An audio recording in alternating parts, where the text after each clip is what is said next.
Ito ang Bombo Radio Philippines. Fully digitalized.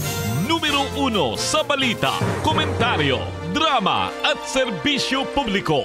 Bombo Radio Philippines. Bombo Radio Philippines. Ang inyong #1 at most trusted radio network in the country. Basta Radio Bombo! Oras sa Bombo Radio Iloilo, Philippine Standard Time, 55 minutos na nakaligad sa takna sininghala sa 11. Welcome sa pagpakalagad sa Bombo na isod to the City FM, Bombo Radio Iloilo, ang flagship stations on the #1 and most trusted radio network kinakantri ang Bombo Radio Philippines. Adlaw kita karon sang Lunes sa Hunyo 9, tuig 2025. Sa gihapon ini mo lang mo ang kurman Bombo Chama Blanco Hover kagkaroon sa mga nagapanguna dalakuan sining mga balita. Department of Education Division of Iloilo ginklaro nga voluntary gihapon ang pagsuksok sa uniforme. Sa dugang pa nga mga talupang doon nga mga balita, ang PVAO or Philippine Veterans Association Office opisyal nga ginbaton ang duta nga ginadunar sang Iloilo City Government nga ginatindugan sang balantang Memorial Cemetery National Shrine. Kag driver sa motorsiklo nga aksidente sa Diversion Road Mandurriao nagapabilin nga unconscious o kun wala sang pangkalibutan. Kung madalagkuan mga balita, issues kay impormasyon ng main sentro karon sa aton sa nga pagpangalagad sa gihapon diri sa palatuntunan na Bumbuhanay sa Udo. Sa mga talupang doon kag mga mainit naman nga balita nasyonal, 42% sa mga Pinoy ang paglantaw sa kaugalingon hindi imol. Base sa resulta sa survey sa Social Weather Station nga ginpatigayon umpisa Abril 23 tungtong 28 tuig 2025, nagataas sa napulo ka porsyento ang nagapahayag nga hindi sila imol or not poor. Halin pa man iya sa 32% sa tong Abril 15 or Abril 11 tungtong 15 nga survey. Galampuasan sang nalampuasan sini ang 36% sa tong Marso tuig 2025. Samtang 50% naman ukon katunga sa mga pamilya Pilipino ang nagapati nga ini sila ang pigado. Mas manubo ini sa 5 ka puntos ikumparar sa Abril 11 tungtong 15 tuig 2025 nga survey. Na record ang pagnubo sa Metro Manila, Mindanao, samtang wala sang pagbago sa Mindanao kag balan sa Luzon.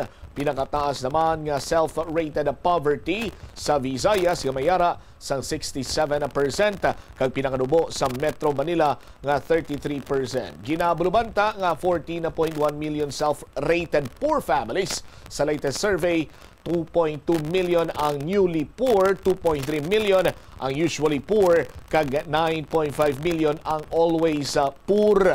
Yara naman sa 8% ang nagapahayag nga yara sila sa borderline ukon sa tunga-tunga lang sang pigado, tubtob hindi pigado nga ginakabing record low kag dalampuasan ang 11% sa tong Disyembre tuig 2024. Ang survey ginpatigayon pinagi sa face-to-face interview kag ginpakigbahinan sang 1,500 ka mga Pinoy adults sa bug-o sining nga pungsod da Pilipinas.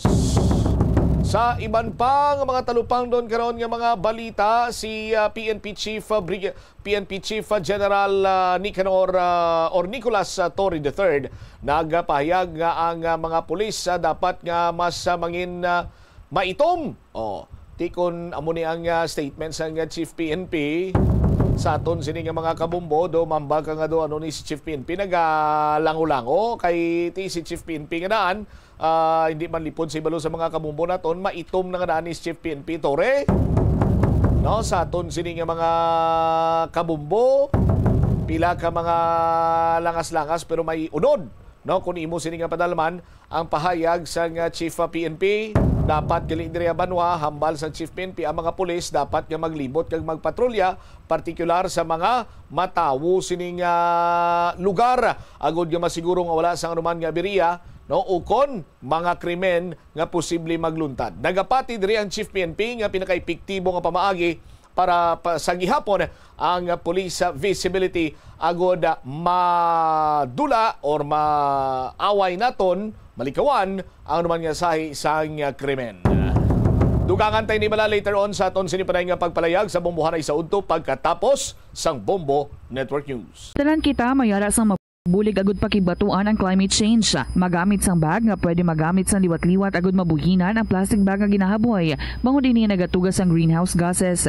Ikaduha, hindi masumi magamit sang computer. Kung 4 ka oras lamang sa isa ka adlaw ang imo nga paggamit sang computer, makabuhing ka na sang carbon dioxide emission nga 83%. Ikatatlo, kung malapit man lang imo nga kaladuan, mas maayo nga maglakat o kung magsakay na lang sa bike. Magluwas sa makakinot ka na, mabuhinan pang polusyon nga nagatugas ang climate change.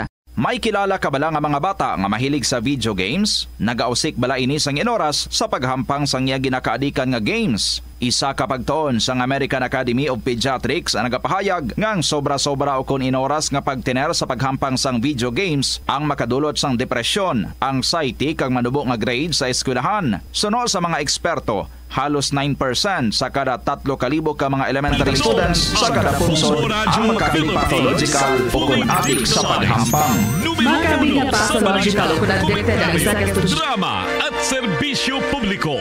Bombo Radio Philippines. Bombo Radio Philippines. Ang inyong #1 at most trusted radio network in the country. Basta Radio Bombo! This is Bombo Network News Noontime Edition broadcasting live at Bombo Radio Broadcast Center, Makati City, Philippines. Araw po ngayon ng Lunes, ikasyam sa buwan ng Hunyo taong 2025.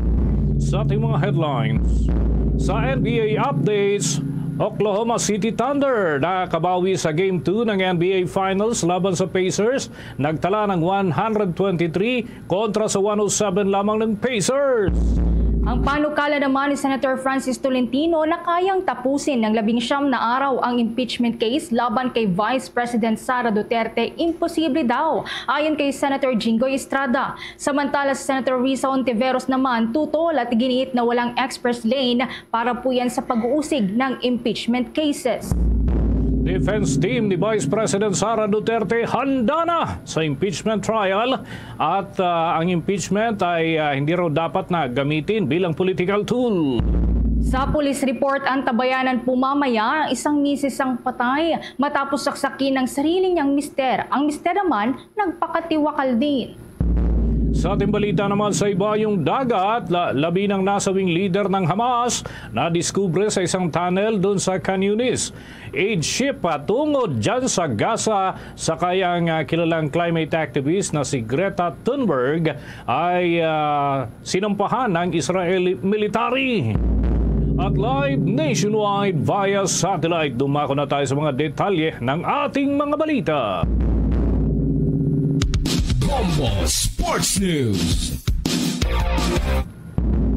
Naitabla ng Oklahoma City Thunder ang laban sa Indiana Pacers sa Game 2 ng NBA Finals sa score na 123-107. Si Shai Gilgeous-Alexander ang siyang nanguna sa Oklahoma City Thunder kung saan nagtala ito ng 34 points, 8 assists at 5 rebounds at 4 na steals. Si Chet Holmgren at Jalen Williams naman ay nagpakita ng gilas din na may 15 at 19 points, habang ito si Tyrese Haliburton ng Pacers ay nahirapan naman sa unang bahagi pa lamang ng laro at nagtapos lamang sa 17 points, 6 assists at 5 turnovers. Ang Thunder ay nagpakita ng matibay na depensa sa naturang laban kung saan ay hindi binigyan ng pagkakataon ng Pacers na makabawi pa sa kanilang laro. Ang serye mga kabombo ay tabla na ngayon 1-1 at lilipat na ang Game 3 doon sa Indianapolis sa Miyerkules ang susunod nilang laban. Samantala, naglabas na ng opisyal na pahayag ang defense team ni Vice President Sara Duterte. Sa gitna po yan ng panawagang ituloy na ng Senado ang impeachment trial ng Vice Presidente. Ayon sa kampo ng ikalawang Pangulo, bagamat pinipili nilang wag magkomento sa mga usapin doon sa loob ng Senado, iginit nilang ang mismong pagsisimula ng proseso, partikular na ang ika-4 na reklamo sa impeachment case ng ikalawang Pangulo ay may malubha daw na paglabag sa konstitusyon. Ayon sa kampo ng Vice Presidente, ang proseso ng impeachment ay hindi dapat gamitin bilang sandata laban sa mga katunggali sa politika. Ito raw ay isang mekanismong konstitusyonal, hindi isang political tool o kasangkapan sa politikang paninindak. Gayunpaman, binigyang diin ng kampo ni Vice President Sara na handa silang harapin ang mga paratang sakaling ituloy na ng Senado ang paglilitis. Saad naman ng naturang defense team na nakahanda silang ipakita na walang batayan ang mga akusasyon laban sa Vice Presidente. Ang pahayag na ito ay sa gitna nga po yan ng lumalakas pa na panawagan mula sa mga universidad, maging sa mga civil society groups at mga mambabatas na igalang ng Senado ang konstitusyon at simulan na ang paglilitis sa mga kasong isinampa laban sa ikalawang Pangulo. Kabilang na dito ang umano'y pagkakasangkot ng Vice Presidente sa Davao Death Squad. Samantala, sa mga karagdagang balita, hinimok ng isang non-government organization ang iba pang mga biktima ng war on drugs na lumantad na at magbigay ng kanilang testimonya sa kaso laban kay dating Pangulong Rodrigo Duterte. Yan ay sa International Criminal Court dun sa The Hague, Netherlands. Sa isang statement, hinikayat ng grupong Duterte Panagutin Campaign ang sino man daw na apektado ng mga pagpatay at iligal na pag-aresto at pagkakakulong at pagtorture na rin at iba pa mga krimen may kinalaman sa war on drugs na makipag-ugnayan sa kanila para naman sa kaukulang tulong na mapanagot ang dating presidente. Anuman anyang impormasyon na ipapaabot sa kanila ay magiging confidential at hindi ito ilalabas sa publiko o sino man na walang permiso. Ipinunto ng naturang grupo na may tsansa na magamit pa ang kaso sa International Criminal Court at yan ay ibibigay naman ang testimonya kapag ang testigo ay kamag-anak o kaya ay malapit na kaibigan ng biktima ng war on drugs o personal na apektado sa mga nangyaring pagpatay. Gayon din kapag ang krimen ay nangyari mula Nobyembre 1 ng taong 2011 at Marso 16 ng taong 2019 noong panahon ng panunungkulan ng dating Pangulo habang ito ay alkalde pa lamang ng Davao City ay maaari umano itong magamit at maging ang iba pang mga impormasyon na makakatulong para sa pag-iimbestiga ng International Criminal Court sa din ng naturang grupo na maaaring maisama bilang parte ng paghahain ng kaso sa lokal na korte para naman sa mga biktimang apektado ng pag-aresto, pag-torture at iba pang pang-aabuso. Paliwanag ng isa pa sa mga nagsisilbing abogado ng drug war victims na si Attorney Cristina Conti ay para matulungan ang mga biktima na hindi saklaw ng scope ng kaso ng International Criminal Court. Hinimok naman ng Philippine Bar Association ang mataas na kapulungan ng Kongreso na maging totoo at gampanan ang maayos na kanilang trabaho hinggil sa impeachment kontra sa Vice Presidente. Ito mismo ang kanilang panawagan sa mga nakaupong senador matapos ang isinapubliko na opisyal na pahayag ukol sa usapin ng pagpapatalsik sa ikalawang Pangulo ng bansa. Naniniwala ang naturang samahan na malinaw umano na nakasaad sa konstitusyon ng ating bansa na dapat ay matuloy na ang impeachment trial ng Senado. Bagamat posible naman raw na hindi sumang-ayon ang ilan na gawin ito ng agaran. Ayon sa mga ito ay hindi rason daw para maantala ng ilang buwan ang impeachment trial. Kung saan mariin pa nilang iginiit ng sinasabing majority wins ay hindi lisensya daw para gawin itong basihan para lamang pag-isipan kung dapat nga bang gampanan ang isang trabaho na ipinag-uutos ng konstitusyon. Binigyang diin pa na mandatoryo daw ang pagsasagawa ng trial o paglilitis sa oras na maihain na o maipasa na ng Kamara de Representantes ang Articles of Impeachment doon sa Senado. Wala umanong ahensya o sangay ng gobyerno ang maaaring umiwas sa kanilang tungkulin kabilang na dyan ang Senado. Kaya't mariin na iginiit ng grupo na dapat itong maituloy base sa kung ano ang sinasabi, nakasaad at ipinag-uutos ng ating saligang batas. Ito din anilay para maipresenta ng prosekusyon ang kanilang kaso at mabigyan ng pagkakataon din ang nasasakdal o respondent na mabigyang linaw at maipagtanggol ang kanilang sarili laban sa mga aligasyong kanilang kinasasangkutan. Sa dagdag pang balita, nagsimula na ngayon ang isa sa 3 araw na kilos protesta na pinangungunahan ng grupong Akbayan Party at iba pang civil society groups. Yan ay upang higit sa Senado ang agarang pagsisimula ng impeachment trial laban kay Vice President Sara Duterte. Ayon nga sa 1987 Constitution, dapat na agad na maumpisahan ang naturang paglilitis sa panig ng Senado matapos na matanggap ang Articles of Impeachment na naipasa noon pang 5 ng Pebrero, ngunit natapat naman sa election break. Iniurong pa ang orihinal na schedule sa pagbasa ng Articles of Impeachment mula 2 ng Hunyo patungo sa 11 ng kasalukuyang buwan, huling araw ng ika-19 na Kongreso. Ayon kay Congresswoman Rafaela David ay disrespected daw ang hakbang na ito ng Senado, yung saligang batas ang mismong nababaliwala sa mga hindi ginagampanang trabaho. At yan ay dahil sa hindi pagtupad ng tungkulin nito, hindi dapat nila na nakakataka sa mga lider sa kanilang obligasyon. Sinabi rin niya na ang impeachment trial ay hindi natatapos sa isang kongreso lamang at dapat na magpatuloy hanggang ika-20 kongreso kung kinakailangan. Samantala, minungkahi naman ng outgoing Senator na si Francis Tolentino na maumpisa ng paglilitis sa darating na 11 ng Hunyo at tapusin ito agad sa 30. Ilang ulat naman ang nagsasabing may mga draft resolutions na ang humihiling na agad na ibasura ang naturang kaso. Magsisimula ang protesta sa Manila Film Center nitong araw ho at yan ay magmamarcha patungo naman ng Senado. Kabilang sa mga lalahok dito ang Tindig Pilipinas, ang Mamamayang Liberal at iba't ibang unyon ng mga manggagawa. Samantala, kuha tayo ng report mula dyan sa Department of Information and Communications Technology. Aminado ang ahensya na hirap sila sa paghabol ng mga nasa likod ng pagkalat ng fake news sa ating bansa. Kaugnay yan, kumuha tayo ng buong detalye sa pag-uulat ni Bombo Grant Hilario.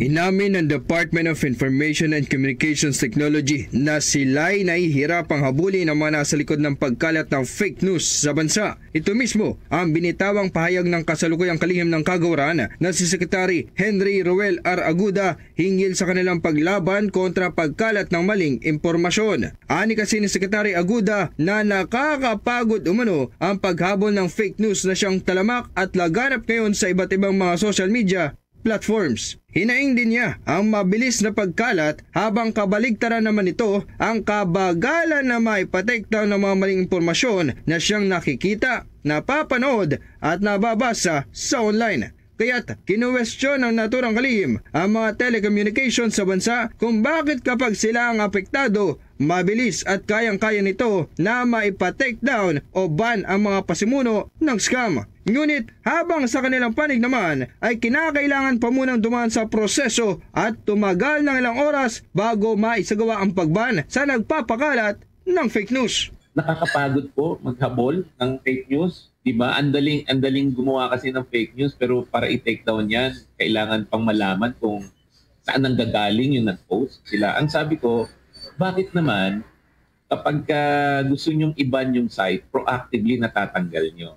Diba? Example, yung mga telco, pagka nakita nila na may nagbebenta ng multi-SIM para i-scam sila, nahuhuli nila yan. Samantala, bilang karagdagang tugon naman ng kagawaran upang labanan ang pagkalat ng fake news at online scam sa bansa, plano muna nilang gawin ng permanente ang itinayong Threat Monitoring Center kung saan i-convert na ng Department of Information and Communications Technology ito isang unit sa ilalim ng kanilang Cybercrime Investigation and Coordinating Center o CICC. Maalala na itong gamit inilusadong kagsagan ng halalan katuwang ang Commission on Elections para sugpuin ang mga nagkalat na paninira at maling impormasyon na siyang nakakaapekto sa pananaw ng publiko. Sa DICT at sa CICC po, magkakaroon tayo ng Threat Monitoring Center. Yung COMELEC Threat Monitoring Center, i-convert na natin to into somewhat permanent unit ho sa ating CICC, kung saan ho talagang tututukan natin itong problema ng online scams, ng fake news at saka mga troll farms, illegal gambling, pigo-pogo at itong mga cyber attacks. Mula dito sa Department of Information and Communication Technology, lungsod ng Quezon, Bombo Grant Hilario, nag-uulat. Para sa the number 1 and most trusted radio network in country, Bombo Radio Philippines, Basta Radio. Bombo!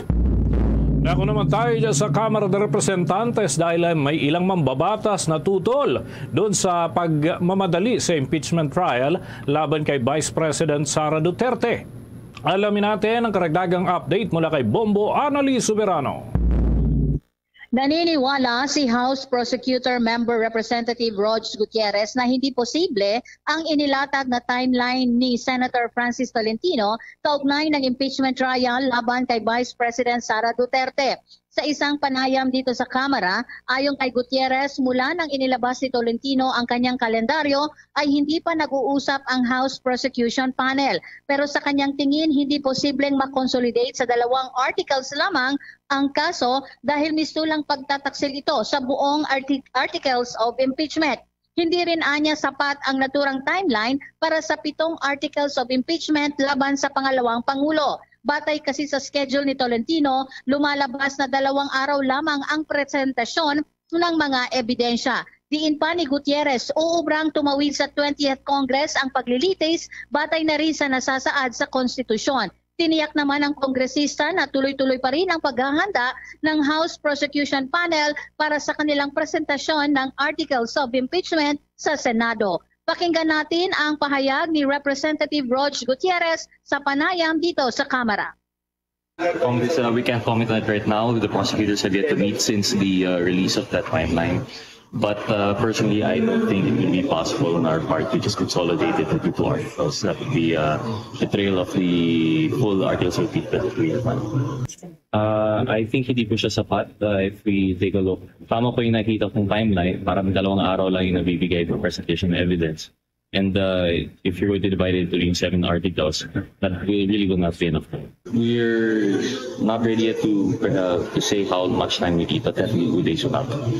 Yes, the prosecution still stands by that. Samantala, binigyang diin naman ni Akbayan Party List Representative Percy Sandanya na dapat magkaroon talaga ng fair day in court ang impeachment case laban sa pangalawang Pangulo. Pahayag ito ni Sandanya kasunod ng paglabas ni Senator Francis Tolentino ng timeline kaugnay sa impeachment trial laban sa pangalawang Pangulo. Giit ni Sandanya, hindi dapat madaliin ang proseso. Binigyang diin pa ng kongresista, malinaw ang kanilang panawagan na dapat masimulan ang tamang proseso. Kailangan mabasa ang lahat ng articles of impeachment at maipakita ang lahat ng ebidensya. Pakinggan natin ang pahayag ni Representative Percy Sandanya. Impeachment case natin ng fair day in court.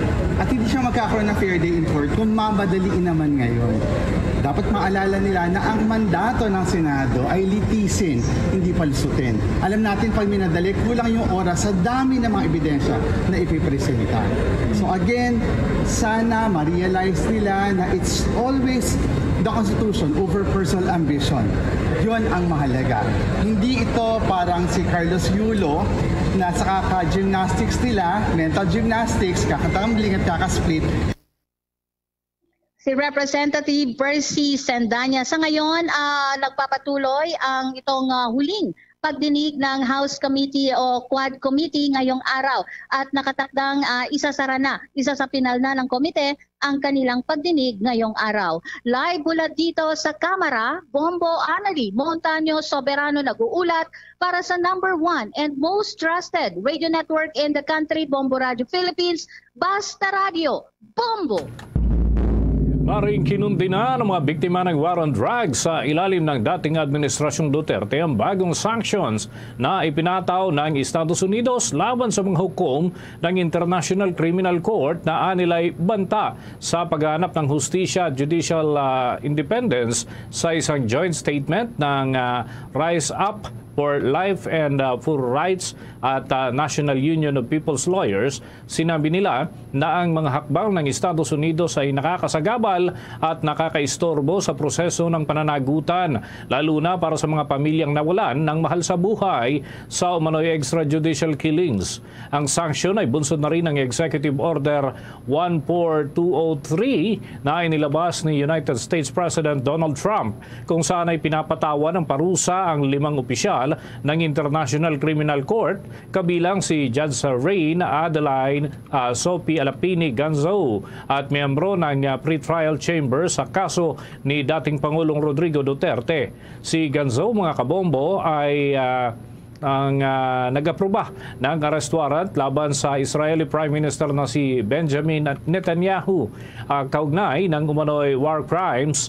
At ayon sa grupo, ang International Criminal Court ang natatanging daan ng mga biktima para sa pagkamit ng hustisya.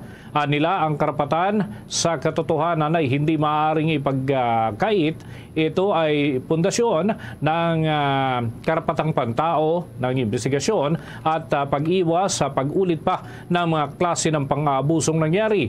Binanggit din ng grupo ang posibleng panghihimasok sa loob mismo ng Pilipinas, lalo na sa panig ng Senado kung saan ay mayorya ay mga kalyado ng pamilya Duterte. Kabilang si Vice President Sara Duterte sa naharap ngayon sa impeachment dahil naman sa umano'y koneksyon sa Davao Death Squad. Babala ng grupo na ginagamit ng panig ng mga Duterte ang kapangyarihan ng politika para naman hadlangan ang hustisya. Hindi dapat natularan sa International Criminal Court nila ang ginagawa na pambabastos sa mga proseso ng batas. Wala pang nagiging pahayag naman ang International Criminal Court kaugnay doon sa sanctions na ipinataw ng Estados Unidos.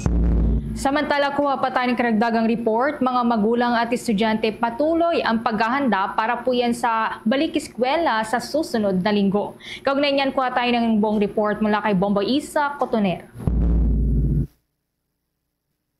Sa pagsisimula ng Brigada Eskwela sa buong bansa ngayong araw, ilang mga paaralan din sa Metro Manila ang nakiisa, katulad na lamang ang General Pio del Pilar Elementary School sa lungsod ng Makati. Ayon sa pamunuan ng paaralan, magmula noong 1 linggo pa lamang ay nag-aayos na sila ng mga classrooms pati na rin ang iba pang pasilidad ng eskwelahan. Ngayong araw ang pinaka-focus muna nila ay ang enrollment ng mga mag-aaral na bahagi rin ng kanilang Brigada Eskwela. Kaya naman ang ilang mga magulang din ay ini-enroll na ang kanilang mga anak para sa pagbabalik pasok sa Lunes, Hunyo 16. Isa na riyan si Mita Grande na maagang pumunta sa paaralan para i-enroll ang kanyang anak at kuhanin ang mga uniform at school supplies nito. Anya, naging maayos naman ang pagpapa-enroll at nakuha niya rin agad ang mga kailangang gamit ng kanyang anak. Dagdag pa niya na kumpara noong nakaraang taon, mas mabilis ang enrollment ngayon. Before 8, nandito na. So, nag-start naman sila ng on time naman kasi may nakita na akong mga parents sa loob. Tapos medyo mahaba na yung pila kanina.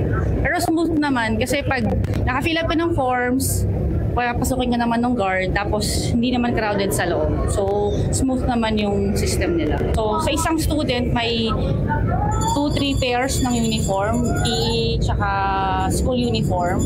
Then, may leather shoes. Yung rubber shoes to follow pa. Then, school supplies, baka sa pasukan na siya. Tingin ko mas smoother ngayon, parang mas smooth siya. So, mas okay siya ngayon. Samantala, para naman kay Eufresina Gubalio, nakasalukuyan pa rin na kinukumpleto ang mga school supplies ng kanyang anak. Sinisigurado niya na bago niya bilihin ay sinusuri talaga muna niya ang kalidad ng school supplies. Anya, di bali nang magdagdag sa budget sa pagbili, basta't maayos ang kalidad nito at walang masamang epekto sa kanyang anak. Sa usaping mura, mas maganda kung medyo mahal kasi quality naman. Pero siguro sa pagbili, i-check mo din yung quality, pero mas maganda kung medyo mahal kasi quality naman tsaka safe yung mga bata. Kapwa naman umaasa si Mita at Eufresina na magiging maayos at produktibo ang pagsisimula ng klase sa Lunes at sa buong taong panuruan. Continuous pa din yung guidance support ng mga teachers sa mga estudyante, and yun, yung magandang flow ng mga nila ng schedule ng sa ACADS nila, and kasi maganda rin dito pang umaga lang, so yun, okay. Ini-expect ko syempre yung matututunan na naman yung anak ko, tututunan naman siya at saka excited siya Para sa Bombo Network News, Bombo Isa Cotoner nagulat para sa #1 and most trusted radio network in the country, Bombo Radio Philippines. Basta radyo, Bombo! Bombo International News. Natukoy na rin ang labi ng nasawing leader ng Hamas sa Gaza na si Mohammed Sinwar. Kinumpirma ng Israeli Defense Forces na nadiskubre ang katawan ni Sinwar sa isang tunnel sa ilalim ng European Hospital sa southern city ng Khan Yunis.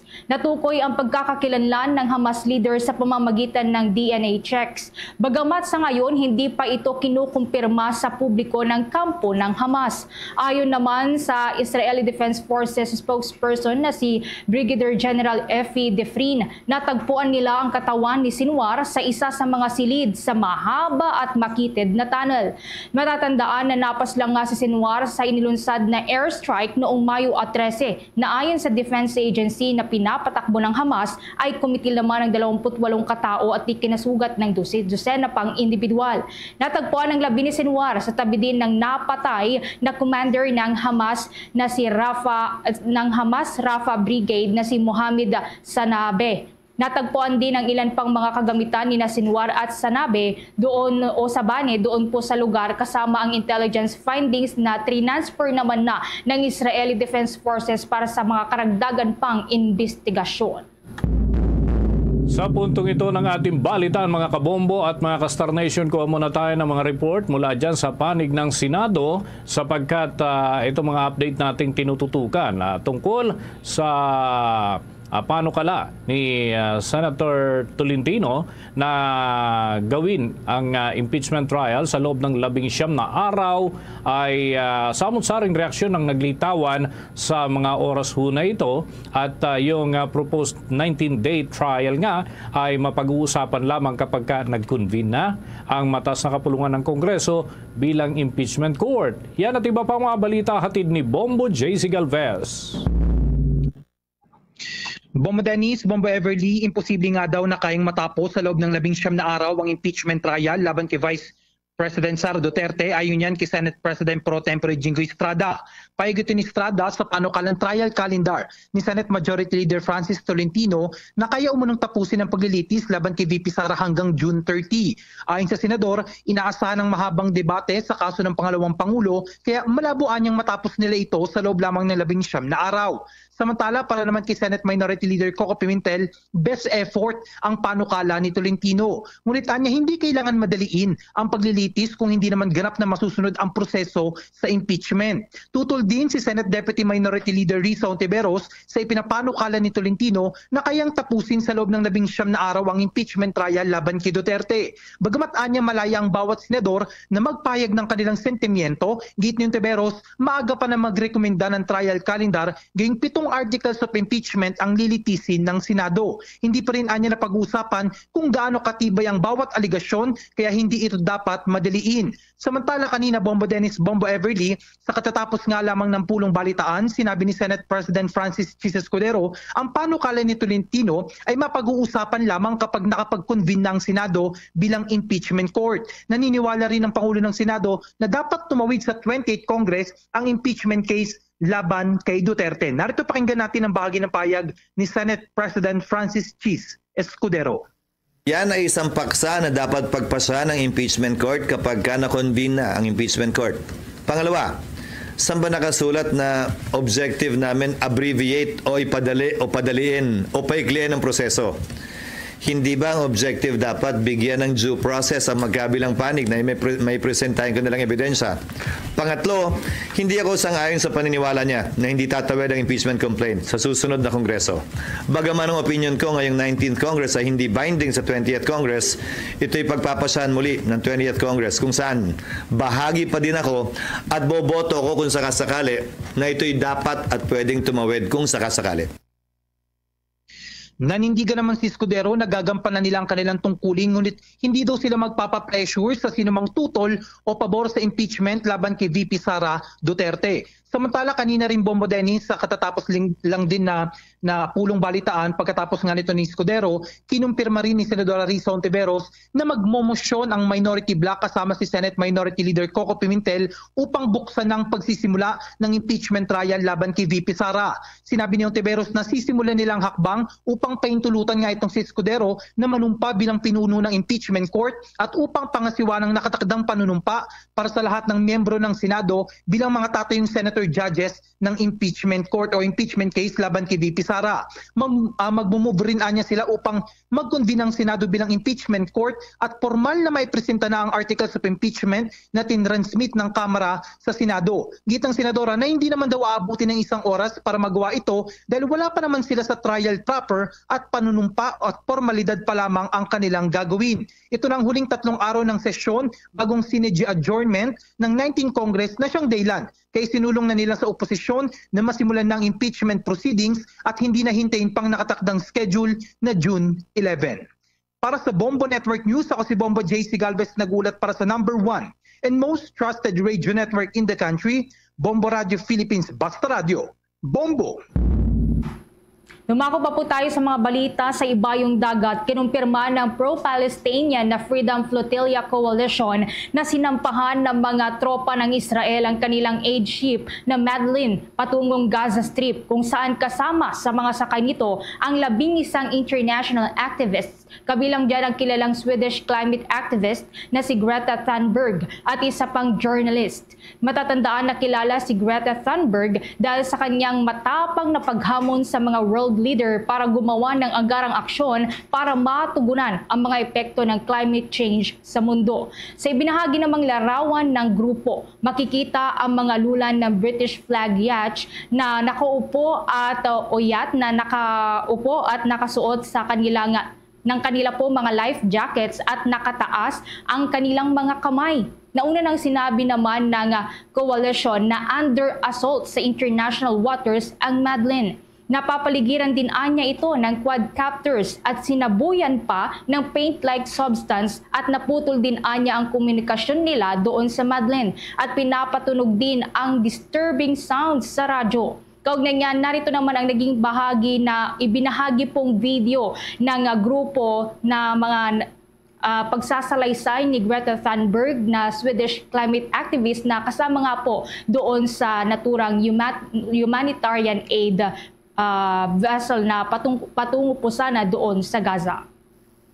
If you see this video, we have been intercepted and kidnapped in international waters by the Israeli occupational forces or forces that support Israel. I urge all my friends, family and comrades to put pressure on the Swedish government to release me and the others as soon as possible. Tinig po yan ni Greta Thunberg na isa pong Swedish climate activist. Nauna nang umalis nga mula sa Sicily ang Madeline noong June 6 at target na marating sana ang Gaza kalaunan, subalit hinarang ito ng Israeli military. Wala pa namang inilalabas na komento ang panig ng Israel military kaugnay sa insidente. Subalit nauna nang naglabas ng video ang Israeli Foreign Ministry na nagpapakita ng pakikipag-ugnayan umano ng Israeli Navy sa Madeline at hinihimok itong magbago ng direksyon. Nauna na ring ipinag-utos ni Israeli Defense Minister Israel Katz sa kanilang tropa na pigilan ang Madeline na makarating sa Gaza. Dito pinanatili rin ng Israel ang naval blockade nito sa may coastal conclave para mapigilan ang mga armas na makaabot doon sa Hamas. Bombo Weather Update. Posibleng mabuo mga kabombo yung low pressure area na nasa loob ng Philippine Area of Responsibility bukas, araw ho ng Martes o kaya ay sa susunod na araw. Yan ay batay sa monitoring ng Bombo Weather Center at data mula naman sa Department of Science and Technology. Namatan nga ang naturang namumong sama ng panahon sa layong 300 kilometro sa kanluran ng Bacnotan, La Union at base sa kasalukuyang pagtaya ng mga eksperto, ito ay kikilos pakanlurang direksyon palayo sa ating bansa. At ang namumong sama ng panahon ay posibleng makalabas ng Philippine Area of Responsibility sa mga susunod na araw. Sakaling ito ay mabuo bilang tropical storm ay tatawagin ito o tropical depression ay tatawagin ito bilang bagyong O-ring habang nananatili sa loob ng teritoryo ng ating bansa. At inaasahan mga kabombo na palalakasin ito ang pag-iral ng habagat o southwest monsoon na mararamdaman naman sa mga particular areas sa western section ng ating bansa. Partikular dyan yung Western Luzon at Visayas. Samantala, sa bahagi ng Mindanao ay makakaranas din ng isolated o kalat-kalat na mga pag-ulan sa may paminsan-minsan ding mga pagkulog at pagkidlat habang mababa naman ang tsansa ng mga pag-ulan sa ilang parte ng Cagayan Valley Region dyan sa Hilagang Luzon. Isinusulong naman ngayon ng Philippine National Police sa pangunguna na rin ni PNP Chief Police General Nicolas Torre III ang paggamit ng mas marami pang body-worn cameras, drones, mga mobile closed-circuit television CCTVs para mas mapabilis pa ang pagresponde nila sa mga emergency. Sa isa pong panayam, kinumpirma ni Police Regional Office 3 Director at PNP Spokesperson Police Brigadier General Jean Fajardo na sa kasalukuyan ay mayroon ang kapulisan ng hindi bababa sa 2,700 na mga body-worn cameras kung saan 648 dito ay kayang makapag-live broadcast habang ang natitira naman ay ginagamit para makapag-record. Anya kapag naging fully operational na ang 911 National Emergency Hotline, nais mismo ng hepe na lahat ng mga nagpapatrolya na kapulisan ay may maroong suot na body camera. Ito ay matapos na iutos nga ni General Torre sa kanilang kauna-unahang command conference na dapat ay maging mas moderno na ang magiging pagresponde ng kapulisan sa pangangailangan ng mga mamamayang Pilipino, lalo na kung para ito sa pagpapanatili ng kaayusan at kapayapaan sa mga komunidad. Samantala, kasunod nito ay pinaplano na rin ng pambansang pulisya na gumamit ng mga drones lalo na kapag may mga malalaking pagtitipon kung saan sa kasalukuyan naman ay mayroon ng 965 na drones na inihahanda ng organisasyon. Samantala mga kabombo, sa mga karagdagan nating balita sa pagkakataong ito ay kuha muna tayo ng iba pang mga update hinggil naman dito sa mga tinututukan nating kaganapan. At itong update mga kabombo hinggil sa mga balita at impormasyon ukol dito sa mga tinutugay natin hinggil sa iba pang usaping pambansa. At ito muna mga kabombo, kuha tayo ng update hinggil dyan sa kay General Nicolas Torre III hinggil naman doon sa kanyang mga plano at yung courtesy call sa Commission on Human Rights. At yan ay tutugay-gaya natin mga kabombo. Kuha tayo ng report mula dyan kay Bombo Bea Pinisa hinggil naman dyan sa naturang mga development. Bombo Bea, please come in. Isinagawa ngayong araw ang kauna-unahang courtesy visit ni Philippine National Police Chief Police General Nicolas Torre III sa Commission on Human Rights na naging flag ceremony sa komisyon ngayong umaga, kung saan siyang kauna-unahang hepe ng pambansang pulisya na bumisita sa tanggapan. Layo ng pagbisita ng hepe sa komisyon, nabigyang linaw ang kanyang mga naging direktiba hinggil sa paramihan ng huli sa mga hanay ng pulis bilang batayan ng kanilang performance at para makakuha ng mga promosyon. Muling nanindigan si Torre na ang trabaho ng mga pulis ay manghuli at mang-aresto ng mga kriminal at manatilihing payapa ang mga lansangan ng bansa lalong-lalo na sa mga komunidad. Kaya naman isang malaking development kung maituturing ang naging pagbisita ng Philippine National Police sa komisyon para maipakita na nakikisa sila na maprotektahan ng mga karapatang pantao ng mga mamayang Pilipino. Lubos namang nagpasalamat ang hepe sa tanggapan para sa palaging pag-check nito sa kanilang organisasyon at bilang kanilang partner na rin sa pagsisiguro na ang lahat ng kanilang ginagawa ay alinsunod at hindi labag sa batas, lalong-lalo na sa mga karapatang pantao. Yun lang naman ang trabaho ng pulis. Yun ang primary na trabaho ng pulis, alisin ang kriminal sa kalsada at sa mga community. And the only way to do that is arrest them. Diba? Alisin natin sila sa kalsada, alisin natin sa community sa pamamagitan ng aresto at pagdala sa kanila sa prosecution at hanggang transmittal sa courts. The CHR is our boss on the protection of human rights. Sa ating ginagawa actually bilang mga pulis, actually protection din ng human rights yan eh. Dahil kaya pumapasok ang pulis dyan dahil may isang tao na nagrereklamo na nalabag ang kanyang karapatang pantao. And I do recognize at ako nagpapasalamat sa CHR for keeping us always in check and being a partner of the Philippine National Police in ensuring that everything that we do is within the ambit of the law.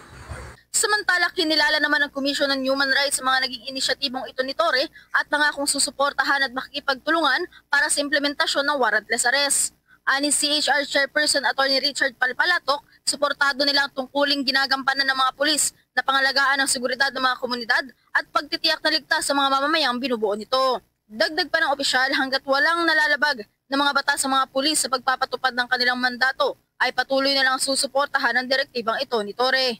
Maaari din anya gumamit ng puwersa ang kapulisan, lalo na kung ito ay nakikitaan ng pangangailangan at kung mayroon ding nakaambang na panganib sa kanilang mga buhay. Very welcome ho yun sa komisyon.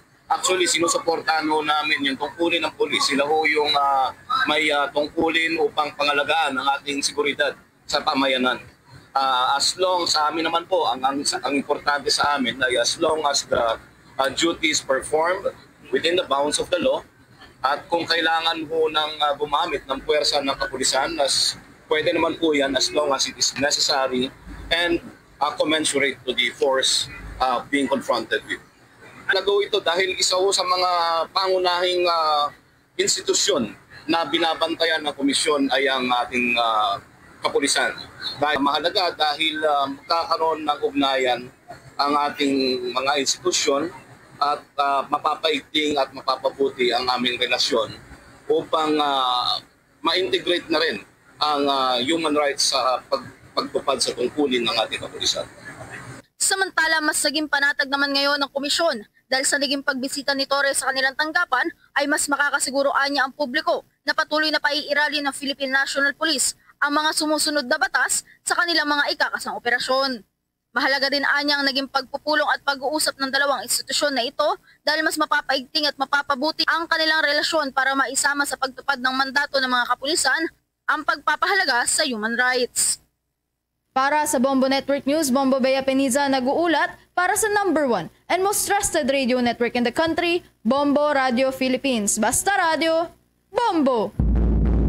Inilunsad naman mga kabombo ng Office of the Vice President ang programang Libreng Sakay sa Tacloban area. Yan ay sa kanilang Eastern Visayas Satellite Office. Sa harap ito ng pagsasara ng daloy ng mga sasakyan, bunsod ng operasyon ng San Juanico Bridge. At nakikipagtulungan ang Office of the Vice President sa local transport company at nagsasagawa rin ng mga ceremonial activities at pagbasbas doon sa mga bus na ginagamit at isinagawa yan kanina lamang. Layunin ng libreng sakay mga kabombo na magbigay ng libreng transportasyon doon sa mga commuter at masuportahan ang kasalukuyang pampublikong pangangailangan at maging ng pribadong transportasyon at yan ay isinasagawa ng naturang tanggapan. Simula ng ilunsad ito noong Agosto ng taong 2022, meron ng 9 na libreng sakay buses na nakakapag-operate sa Metro Manila, maging Naik, Cavite at Cebu, Bacolod, Davao at Tacloban. Ay pa sa Office of the Vice President, Special Projects yan at yan ay saklaw ng Projects Division ng Office of the Vice President.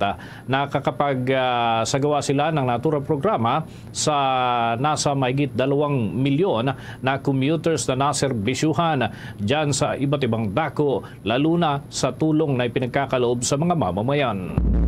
Papatayo ng report mula sa ating news team. Civil Service Commission itinanggi ang hindi raw tinatanggap yung mga graduate ng K-12 sa kanilang mga trabaho. Alamin natin ang nakalap na impormasyon ni Bombo Jubino Galang.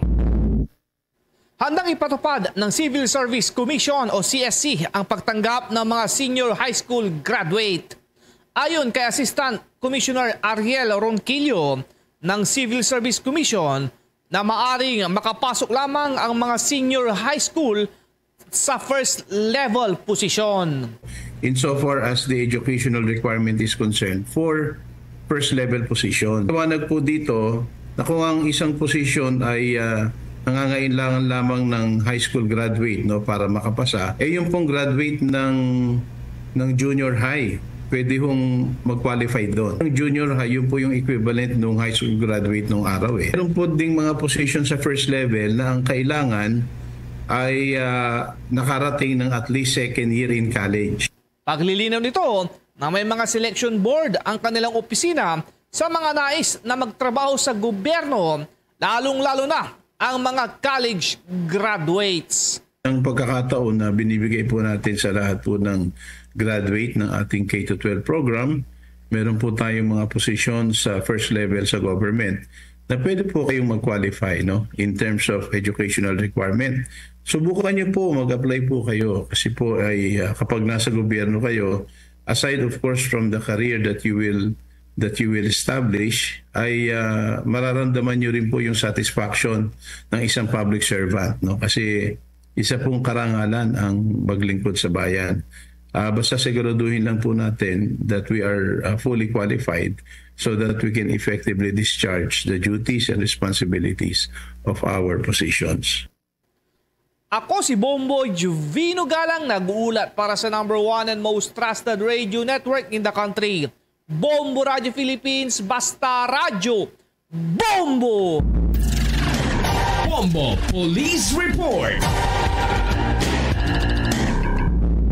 Kabombo, pasintabi ho sapagkat masela ng susunod nating balita sa mga oras na ito dahil ito'y tungkol sa isang misis na pinaslang matapos ito'y pagsasaksakin ng kanyang mister ay binawian ng buhay. Pero yung mister ay nagpatiwakal din. Alamin natin ang kabuuan ng balitang yan mula sa Bombo Radio Tacloban. Babae patay ng pagsasaksakin ng sariling asawa sa Paranas, Samar. Ayon sa investigasyon ng kapulisan, pasado alas 5 ng hapon nang makatanggap sila ng impormasyon galing sa concerned citizen sa barangay Tinani, Paranas, Samar. Pagdating ng kapulisan sa pinangyarihan, nakita na lamang na nakandusay ang 38 na babaeng biktima sa kanilang likod bahay na masukal at may mga sugat sa katawan, habang natagpuan namang nakandusay ang 48 anyo sa lalaking sospek sa loob ng kanilang bahay na duguan. Ayon kay Police Captain Manuel Recalde Jr., Chief of Police Paranas Municipal Police Station, sa inisyal investigasyon, lumalabas na nagtalo ang mag-asawa noong pang isang araw. Ang kanilang pinagtatalunan umano ayon sa mga nakasaksi ay patungkol sa pagtutol ng lalaki sa kanyang misis na magtrabaho sa Manila, kung saan para umano sa kanilang pamilya ang pagpunta ng babae dahil sa kahirapan ng buhay. Sumunod na araw naman ay bigla umunong nag-away ulit ang mag-asawa na humantong na sa pananaksak ng lalaki sa kanyang misis na may sugat na di bababa sa 3, at kalaunang bigla na lang umanong ding sinaksak ng mister ang kanyang sarili ng 2 beses sa dibdib at tagiliran nang makitang wala ng buhay ang kanyang asawa. Agad naman daw dinala ang mga biktima sa Rural Health Unit upang bigyang lunas, ngunit idineklarang dead on arrival ang mag-asawa. Maaga namang naulila ang 8 anak nito sa magulang na ngayon nasa pangangalaga ng kaanak.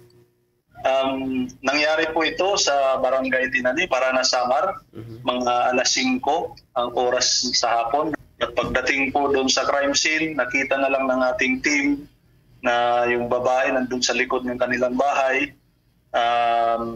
unconscious na at parang hindi na humihinga. At nung bumaling naman sila doon sa mismong bahay, nakita nila yung lalaki na asawa ng biktima na nakataob din at unconscious din at parang naghihingalo na. Yun ang sabi ng responding team. At base po sa investigasyon, nag-away po ito na mag-asawa dahil yung babae gustong pumunta ng Maynila para magtrabaho. Kaya lang, ang kanyang mister ayaw pumayag, ayaw na maiwan siya.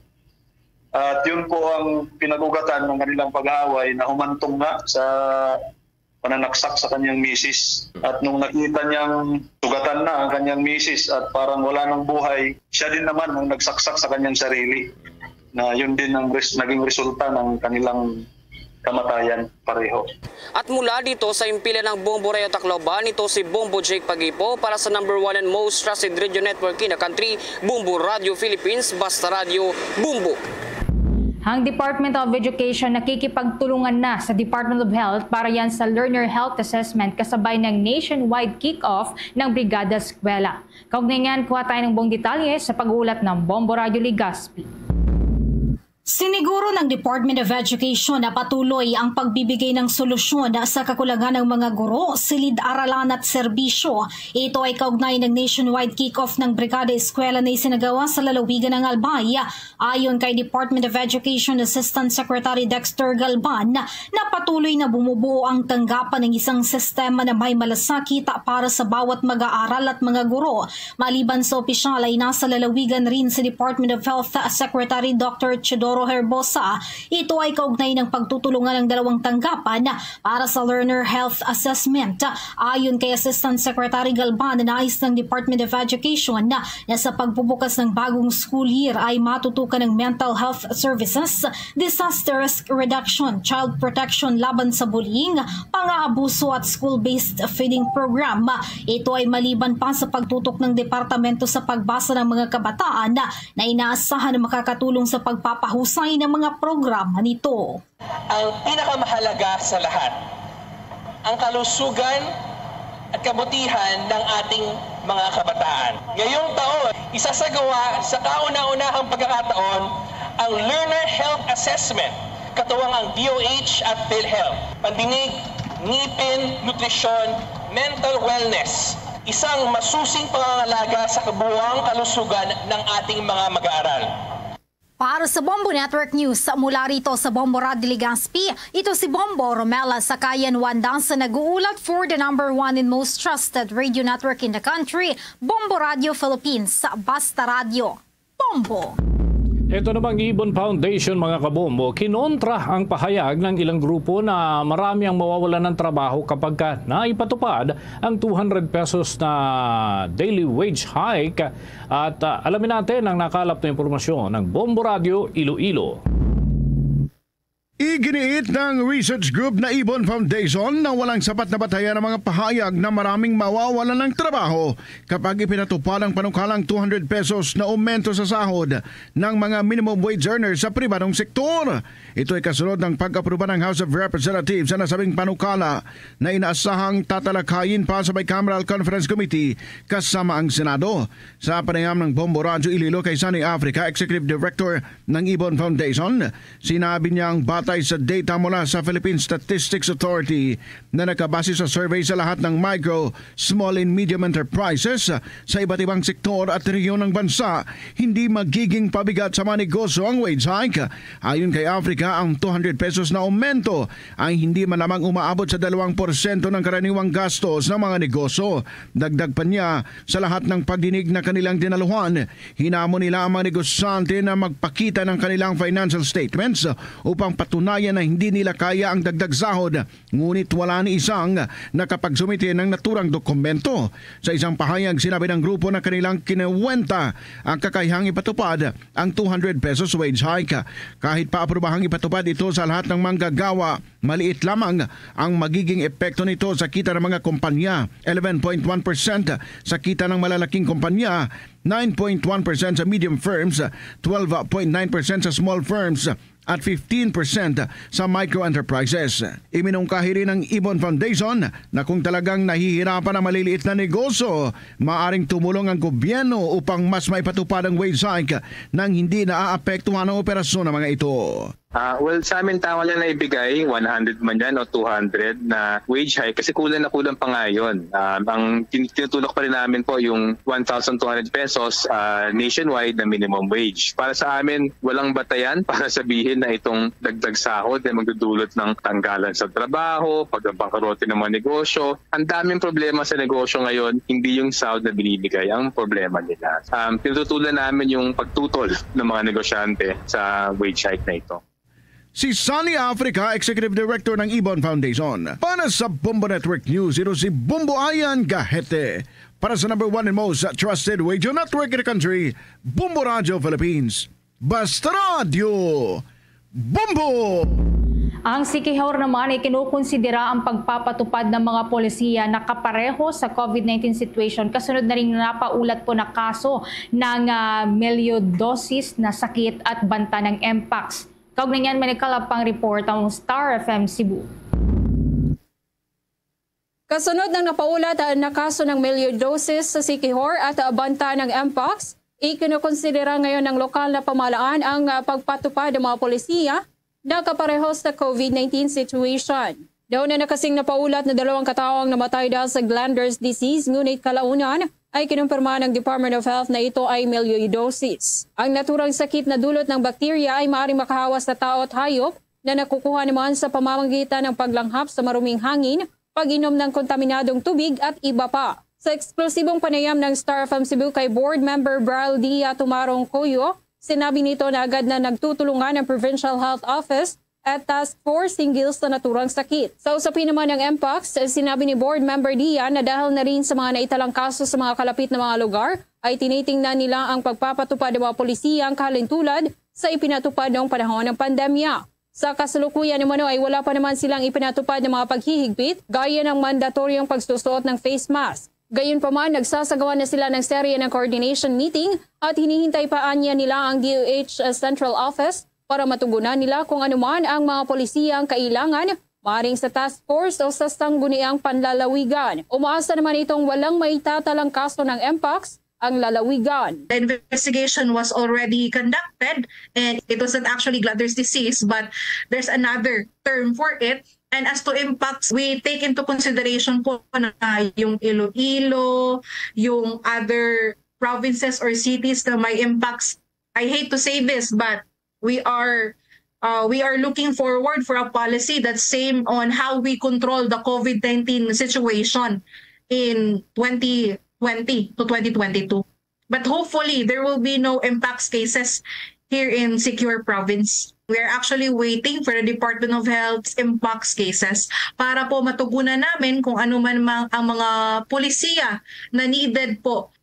Mula rito sa lungsod ng Cebu, Star DJ Sophie Amber nagulat para sa #1 and most trusted radio network in the country, Bombo Radio Philippines. Basta Radyo. Bombo! Samantala si Senator Sherwin Gatchalian nananawagan na sa Department of Energy at Energy Regulatory Commissions na agarang aksyonan na ang krisis ng kuryente sa may Siquijor. Kaugnay niyan, humala pa tayong karagdagang detalye sa pag-uulat ng Bombo Radio Cebu. Nanawagan si Senator Sherwin Gatchalian sa Department of Energy at Energy Regulatory Commission na agad na tugunan ang mga problema sa kuryente sa bansa, partikular na ang matagal na krisis sa kuryente sa Siquijor at ang mahinang performance ng ilang power generation company. Ayon sa kanya, ang krisis na naranasan sa Siquijor ay isang prolong at severe power crisis na lubhang nakaapekto sa mga pangunahing serbisyo at kabuhayan ng mga residente sa loob ng halos isang buwan. Kaya naman iginiit ng senador na dapat agad na magpatupad ng mga solusyon ang Department of Energy kabilang ang pagtiyak ng karagdagang supply ng kuryente at pagbibigay ng malinaw at timeline para sa ganap na pagpapanumbalik ng serbisyo. Dapat din anyang panagutin ng Department of Energy ang mga electric cooperative sa hindi pagtubad sa kanilang mga responsibilidad na magbigay ng sapat na supply sa kuryente sa Siquijor. Kung matatandaan, unang nagdeklara si Siquijor Governor Jake Villa ng state of calamity dahil sa patuloy na krisis sa kuryente sa Siquijor, kung saan ang resolusyon ay naipasa sa regular session ng Provincial Board noong Hunyo 3. Sinabi pa ni Villa na halos isang buwan na nilang nararanasan ang araw-araw na brownout na tumatagal sa halos 5 oras. Okay, see, the province of Siquijor declared state of calamity because of our electricity problem in the island. 1 month, I think more 1 month and counting pa. Mula rito sa lungsod Lawigan ng Cebu, Bombo Jonah Cañati para sa #1 and most trusted radio network in the country, Bombo Radio Philippines. Basta Radio, Bombo!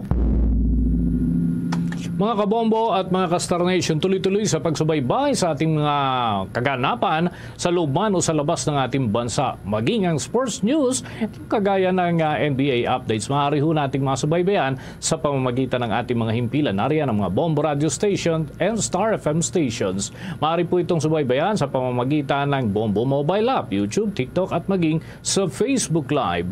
Diyan sa bahagi po ng lalawigan ng Isabela, maaari hong mapakinggan dyan at mapanood sa ating Facebook Live programs ang Bombo Radio Kawayan. Doon naman sa lalawigan ng Pangasinan, ang Bombo Radio Dagupan at Star FM Dagupan. Habang dyan sa bahagi po ng Cordillera Administrative Region, nariyan ang Bombo Radio Baguio at Star FM Baguio. Pero dyan sa bahagi po ng Albay, nariyan ang Bombo Radio Legazpi. At dito sa Metro Manila, 102.7 Star FM Manila. Diyan pa rin po sa may Luzon area, maaari yung tutukan ng Bombo Radio Tugigaraw, ang Bombo Radio Lawag, Bombo Radio Vigan, Bombo Radio La Union at ang Bombo Radio Naga. Mga kabombo Caster Nation, bago tayo magtapos, samahan niyo po kaming manalangin ng Orasyong Pirata for the Nation. Heavenly Father, you led your people out of Egypt from slavery to freedom. In Jesus, your beloved Son, you led us from death to life through his paschal mystery, and by the gift of the Holy Spirit, we humble ourselves before you today, trusting in your promise to heal our land. Stretch forth your mighty hand once again and lead our nation in this time of crisis, conflict, and confusion. Let the light of truth shine like a pillar of cloud by day and a pillar of fire by night, to guide us along the path that leads to unity and peace. Make justice gush forth like water from the rock, quenching the thirst of victims, cleansing wounds, and opening the way to healing and reconciliation. As you fed your people with manna in the wilderness, satisfy our hunger for righteousness, that we may cease to crave for power, wealth, and selfish gain. Soften hearts, hardened like Pharaoh's, and open eyes blinded by greed, that our love for our country may triumph over all political loyalties and personal interests, and we may learn to see each other not as allies or enemies, but as we truly are brothers and sisters all. May this Jubilee year inspire us to journey together as one people. Let this be our Passover, from lies to truth, from cowardice to courage, from injustice to righteousness, from division to unity, from despair to hope, from selfishness to love. May this time of renewal enable us to discover again our greatness as a nation and our dignity as a people so dear to your heart. We ask this in the name of Jesus, our Paschal Lamb, who leads us through the cross from death to new life. Amen. Our Lady of Peace, pray for us. Saint Michael the Archangel, pray for us.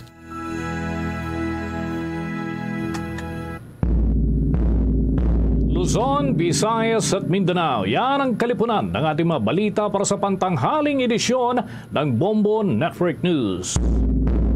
Mula sa Bombo News Center, Makati, para sa number 1 and most trusted radio network in the country, Bombo Radio Philippines. Basta Radio, Bombo! Tulaw na sa hapon, balik na din sa pagpangalagad sa bombo na sa Udto. Standby kay checka na nato ni Saka Flash Report. Transformers ang kuryente sa poste naglupok nagtugas ang kangawa sa mga malapit sa area. Si Bombo Jomar nag-standby. Bombo Jomar, please go ahead. Na puhag ang mga pumuluyo karon diri sa may area sang corner Guangco Molilone matapos nga lumupok no ang transformer diri Pumbucham diri sa nasambit sa karon yang area. Kung halin ka diri sa may bla area karon sang tubang sa Sunburst Park diri sa may dalan Jaimbasa diri sa may corner Guangco no mapaliko ka tuo lapos diri sa may Molilone pero din ka klabot no sa may Molilone diri ni siya sa tunga-tunga gid sang portion diri sang Molilone kag corner sang dalan Guangco naglupok no ini nga transformer bumutsap nga naka-connect ini siya sa main line no sang kuryente nga ginasupply diri sa syudad sang Iloilo.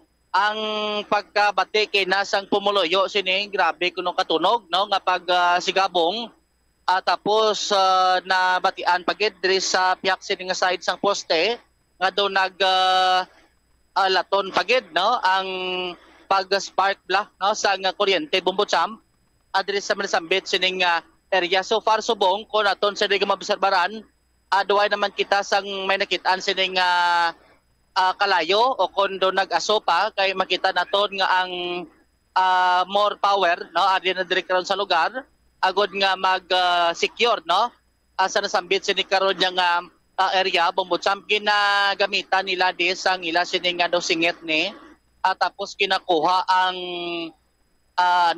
do mga balagon bla nga nagkalamang na kaysa tupad sa silikposte do may kahoy siya no nga nagapanggamot na nagapangapkap na kag ang sining mga sanga-sanga gina clearing ini sa subong Bumbutsam kay isa ni sa ginalantaw man nga posible nga sigabong basi black ko na tandog sang sanga amo to nga nag-ground kag naglupok no pero siguro i-plastar man karon sang more power ko nanogid ang rason sini diri sa Nasambit sini karon nga area Bumbutsam gin pahawanan lang anay ang mga salakyan diri sa idalom no sang poste gin palayo-layo lang basi kun in case karon kon mag-spark liwat no at least nga wide na sang madalahig. So far based diri sa aton sini nga pagpulop pangkot ang iban sini kay natin nagapinalagyo nagit man lang no sang nabatian nila to ang matunog sini karon nga lupok Bumbutsam para man sa ila sini nga safety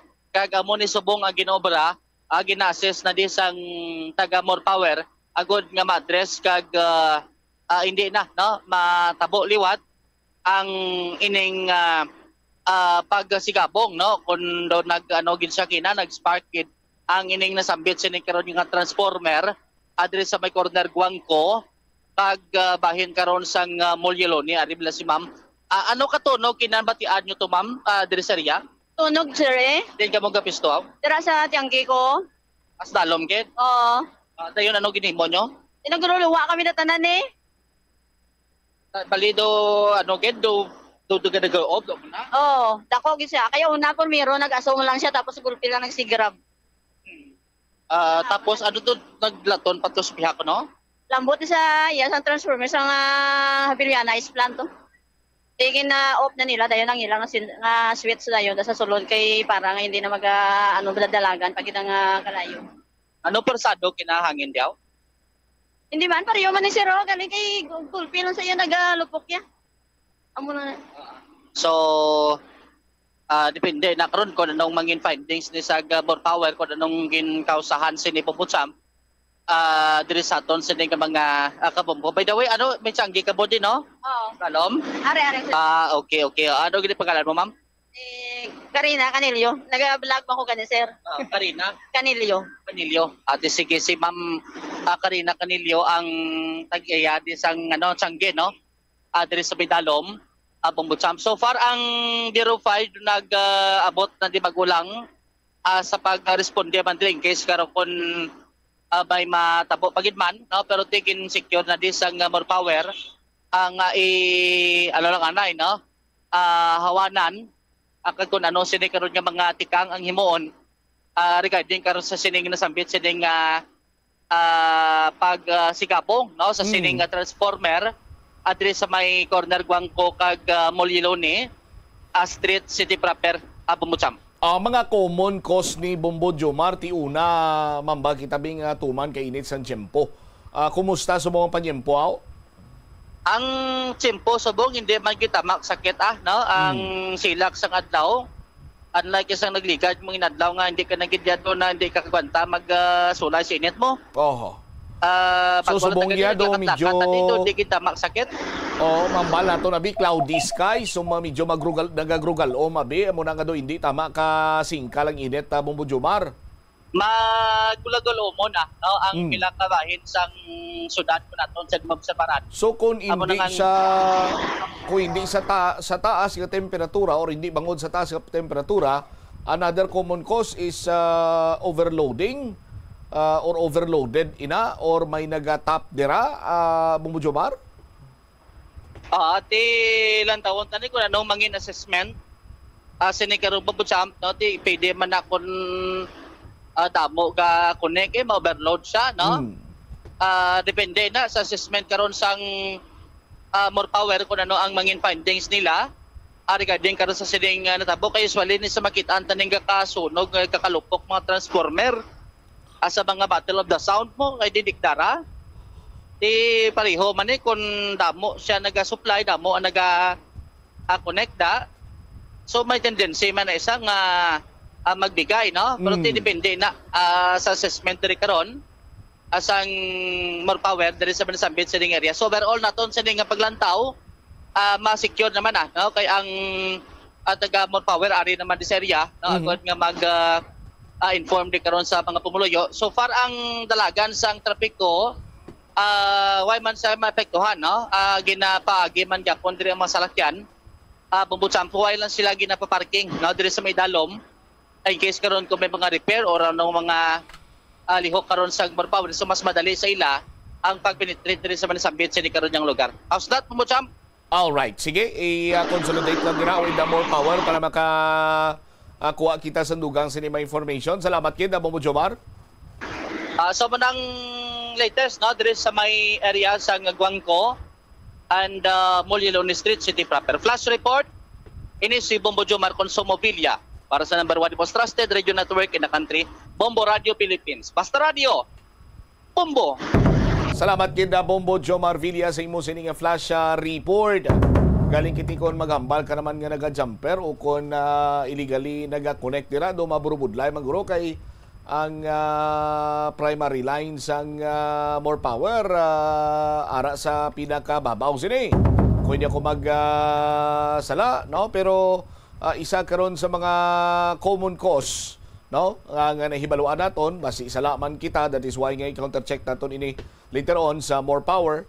We're just giving way sa more power nga mag-perform anay sang ila sini iya nga mga hilikoton dira agud nga mangin safe ang mga tenants, ang mga pumuluyo nga malapit dira sa nasambitan sini karon nga area nga kung sa diin naglupok ang transformer nga ayara mismo sa poste.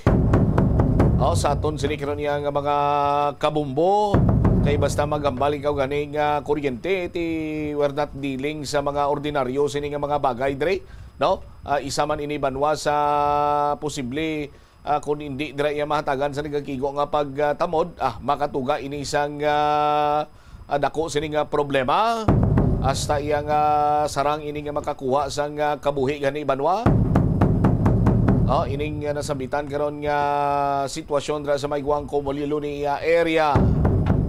Ibalik-balikan ta in a while si Bombo Jomar Villa sa assessment man sang team or sa nag-respond di sini nga team from More Electric and Power Corporation. 9 minutos na nakaligad sa takna sining launa driman sa palatuntunan na bombohanay sa udto. Standby sa dugang pa nga mga balita kag impormasyon sa aton man sining pagpangalagad. I-check karon naton sa di madugay ang balita with the Bombo Pauline Piliora but unahon anay naton iblang statement from General Nicolas Torre III kung sa diin ti lango-lango man nga statement to iya nga gusto iya kuno dapat ang mga pulis mga maitom no ginpagi niya man lang sa lango-lango but kun imo sini iya nga padalman may unod ang statement sang Chief PNP kay isa sa mga ginaduso gidiri ni Chief PNP Torre amo iya ang police visibility agod nga malikawan ang anuman nga sahi sang krimen. Ti hambal sang Chief PNP siya ining mga pulis naton nya why niya dapat nagatambay sa mga convenience store o kung sa mga establishmento no sa pagpatuman sang ila sini iyang responsibilidad.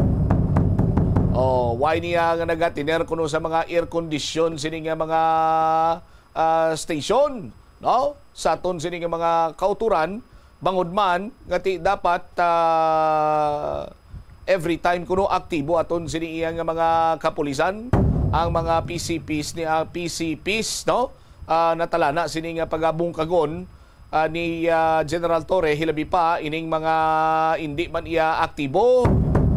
Una nga ginpaig sini ni Torre nga umpisahan nila nga ipatupad or ipatuman ining 8 hours duty sa mga pulis agud makaangkon sang nagakigo man sini iya nga tiyempo nga makapahuway sa pag-roving sa idalom sang butlak sini sang adlaw.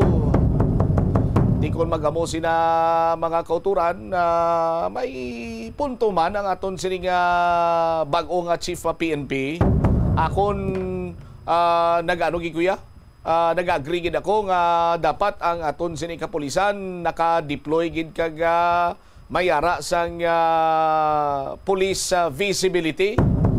No, kay ti isa ina sa mag-deter sa paglaluntad sang krimen, makapaiway sa paglaluntad sang krimen.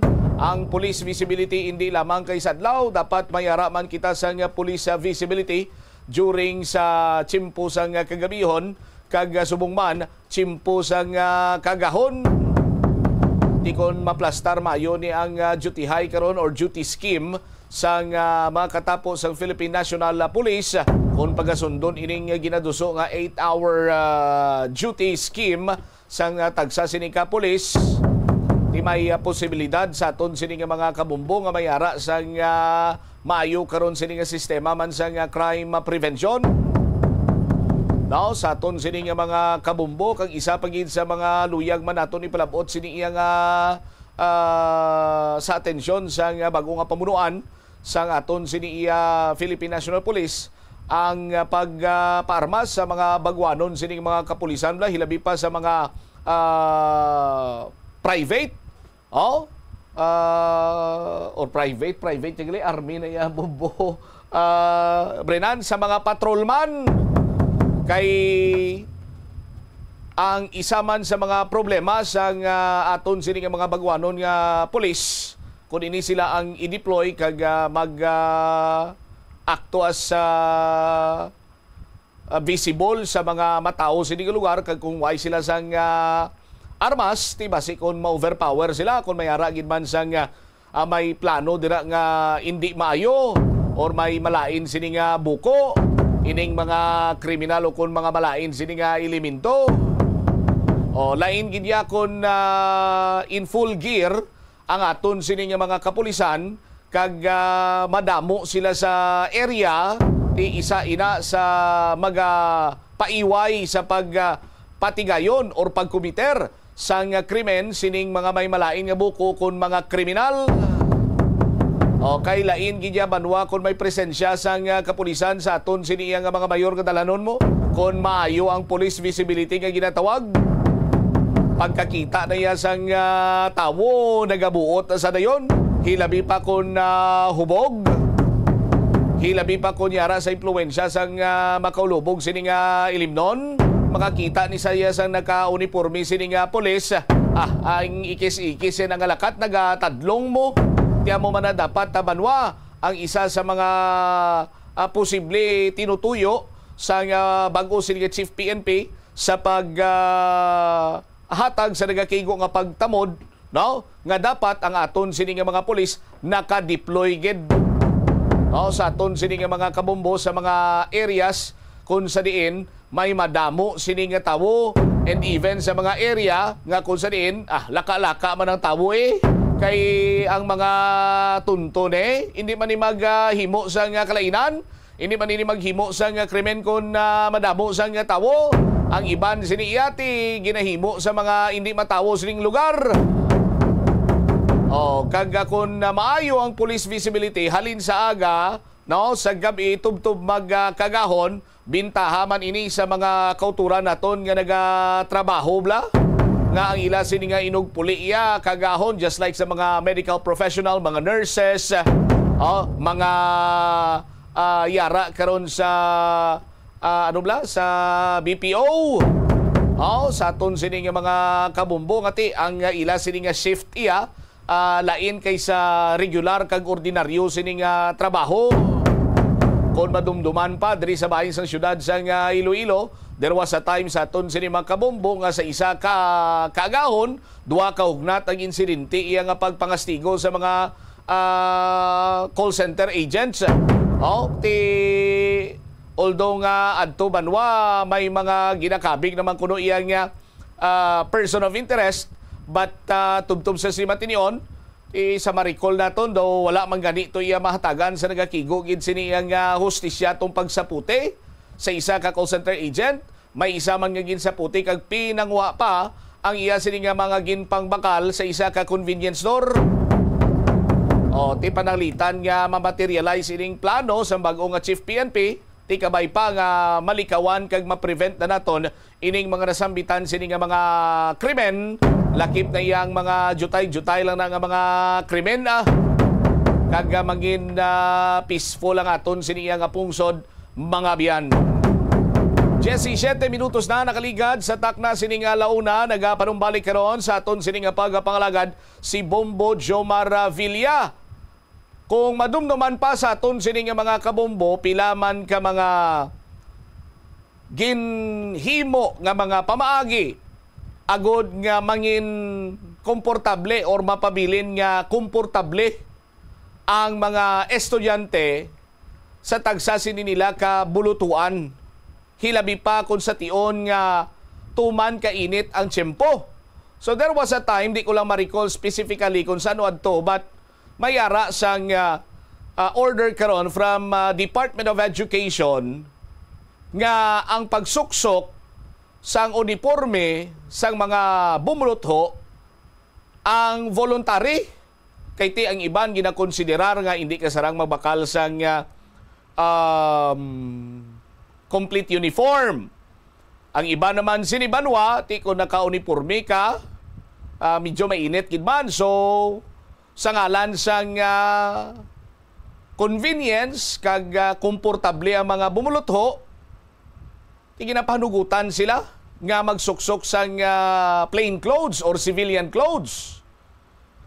Kag sa palabuton sini nga pagbukas naman iya sa klase, sunod sa DepEd, voluntary sa gyapon ang pagsuksok sang uniforme. Si Bombo Jomar Villa may follow-up report. Bombo Jomar, please go ahead. Bombo Champion, klaro dire karon ni sa Leonel Salvilla ang spokesperson sa Department of Education Division of Iloilo nga hindi mandatory no ang ining pagsoksok sang uniforme sang mga estudyante kag ini siya ang gina-implement man sa gihapon. Kasunod man ini no nga ti ang iban sining mga ginikanan nagapangita na sang ila sining hulaman mangita sang kwarta agud ka mainog bakal sang bag-o sining uniforme sang ila sining kabataan. So no, sa natong dan, epektibo man ini gihapon matapos gani no nga ginmando man ini no ni former Deputy Secretary Vice President Sara Duterte. Umpisa nga ti sa una no nagainit ang panahon, tuman kay init ang aton sa nga mabatsagan. So gina-advise sa mga estudyante nga hindi lang anay mag-suksok sa uniforme, at the same time agod nga hindi man magastuhan ang mga ginikanan sa sining pagbakal no sang uniforme sang ila sinitagsa ka mga kabataan. Dugang pa sa natong dan, hindi man bot siningon nga hindi mandatory ang pagsuksok sa uniforme. So magpinagusto no ang mga kabataan sang pagsuksok sang ila sining bayo kung magkadto sa bulutuan. So no dire kay Mr. Salvilla, nagakadapat sa gihapon nga sundon ang proper dress code no sa kundi ng imo sining destinasyon. Do ka ngay kuno nga tigin panggid man sini kun makadto ikaw sa simbahan, so formal nga bayo ang susukon. Makadto ikaw sa beach, ti pang beach man nga panapton. Kag kun magkadto sa eskwelahan, so dapat nagakabagay man nga panapton no. Pumbutsam ti ka ngay sina sa mga lalaki, dapat naka t-shirt kag mas mayo ginatawon kun naka dilargo kag naka sapatos. Kay ti ang iban sini usually nakasuksok sang short kag tsinelas. Bumbutsam apisar nga ti may mga mando man no, kung may mando man halin sa DepEd nga ti hindi man mandatory ang uniforme. Ginatugyan sini no, kay ti may mga eskwelahan nga nagapatuman man sang ila sining pulisiya kung ano ang nagkakadapat sining suksokon apisar nga ti ginabawal ang o kung hindi mandatory no ang uniforme, pero may mga eskwelahan nga nagapagwa sang ila sining pulisiya kung ano ang nagkakadapat sining suksokon o kung na proper dress code asang mga estudyante no nga magkadto sa bulutuan sining pagbukas na sa klase sa masunod sini nga semana abong butsamp. Amo man sa mga kababayenhan nga ti apisar nga amando man nga hindi man mandatory ang pagsuksok sa uniforme. So nagkakadapat man sigyapon nga magsuksok sa mga formal nga panapton o kung hindi man tamaan gid ka nobla open gid ka ngay sida nga ti ang iban basi magsuksok sa mga sleeveless o kung pang nobla pang lagaw-lagaw sida nga panapton susunod sa natungdan nagkakadapat sigyapon ang sundon ang nagkakaigo sining panapton o kung apisar nga mga civilian clothes gid lamang ang mahimo no nga suksokon sa mga estudyante kasunod man sa sining mando nga hindi mandatory ang pagsuksok sang uniforme abong butsamp. Overall, sunod sa natungdan, mas mayogit no nga magsunod ang mga estudyante para ti lantaw nami manantawon kag organize no sa pagbukas sini sang klase sa masunod semana. Aribla ang kabahin sa pahayag ni Department of Education Division of Iloilo spokesperson Mr. Lionel Salvilla.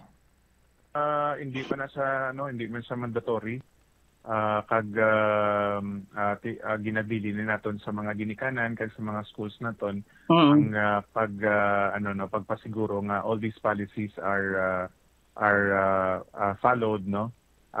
Although may mga schools kita nga naga-prescribe no pero hindi sa mandatory kaya ang purpose ng ni Bombo Jomar nga for for safety and security sa aton sini nga mga kabataan no. So provided nga hindi sa mandatory. So we need to say nga ang mga kabataan naton can still enter the school premises bisan pa nga hindi wala sila gasuksok sa prescribed uniform because again the policy remains nga gina-emphasize naton nga ang pagsuksok sang school uniform is voluntary.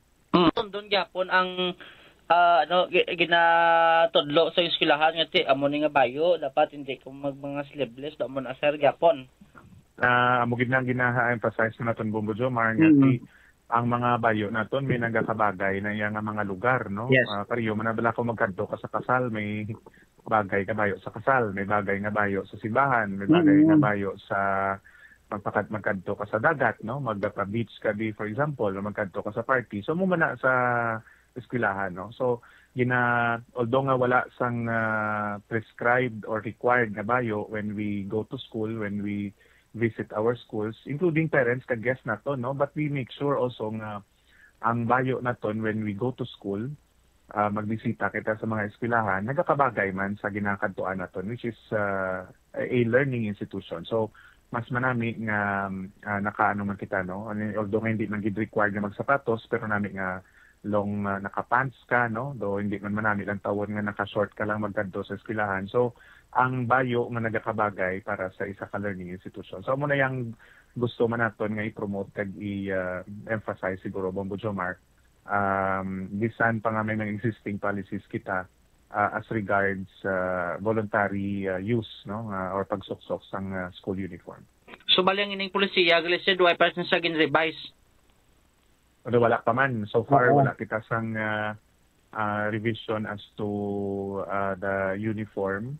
Except lang ya sa teachers no kay yung mga teachers ya may policy kita ya sa office uniform no as prescribed by the Civil Service Commission pero ang uniform naton nga prescribed na bag-o will be implemented beginning next school year pa. So ang mga teachers naton subong kan wear the old set of uniforms nga available pa. Kay kinangginikanan sila kapag itagid hulaman nga pana makalakang uniform. Pag we leave it of course to the parents although may mga parents man kitang supportive man sa gina-prescribe sa mga eskwelahan nga uniform. May magid man ng tawon no nga ma-identify mo bala ang bata nga enrolled sa aton mga eskwelahan. Kanti nakita mo na to ng actually beauty sang pag prescribe no nga mahapos sa aton mag-identify sa mga learners nga naka-enroll sa aton no kag this will also help us siguro maintain the safety and security sa mga learners and school personnel naton sa sulod sang eskwelahan. That is why naga-prescribe, naga-require makita sang identification card no which is based on policies pwede ma-charge ang aton sini mga eskwelahan sa ila sini nga school funds no. So para nga at least mapasiguro taman nga safe ang aton mga kabataan nga hindi lang bisan sinong makasulod sa eskwelahan, especially during class hours. Nabatian si Mr. Leonel Salvilla sang Department of Education, Division of Iloilo, Bambutsam. Based sa latest ng monitoring naton sang presyohanay sang mga uniforme, duay banggit sang pinagbago kung ipanggit sa nagligad sini nga mga tuig. Kag ma-afford man sigapon kay based sa observation naton, kahapon gasar nung bali lang tawos downtown area mo sa Subong. Ila sini nga ginantisipar man ang kalabanan sini ma-opening of classes sa Subong adlaw mo, Pizza 9. So damo ang nagpamalaklon sa mga sidewalk naton sa mga pang school uniform sini iyang mga pamalaklon dira. Bujomar? Ang iban sini halit pa sa mga kaprobinsyahanan based on sa pagplop ng kot naton nga nagakadto pa diri sa syudad na ang presyohan ay sini Bambutsam hindi man gid mahal ang ay sini sang uniform sini nga polo ng puti bla nagalabot sa tag 110 pesos. Ang pinakagamay usually sila grade 1 hasta sa grade 6 abi naga-add lang sila 10 pesos sa kada sizes ang bayo.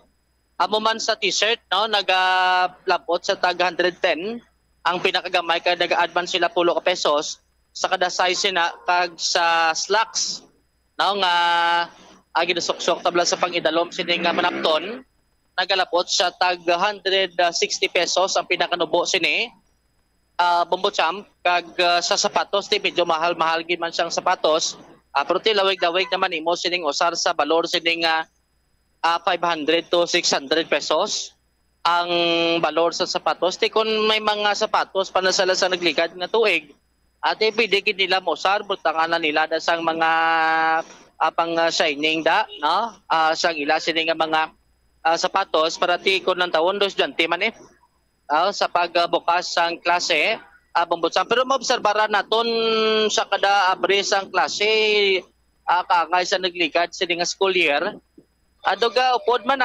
naga-suksok man sila sa uniform, do laka man sa kakita gani nga away naga-suksok sa uniforme mo. Manotice mo na, Bambutsam? Kay ti kung naga-uniforme kaya Jomar, isa man nila sa pamaagi agud nga mag-save ikaw sang lalabhan. Kay ti siyempre, for example, sa isa ka simana may 5 kadlaw sini iyang klase Lunes tubtob Biyernes.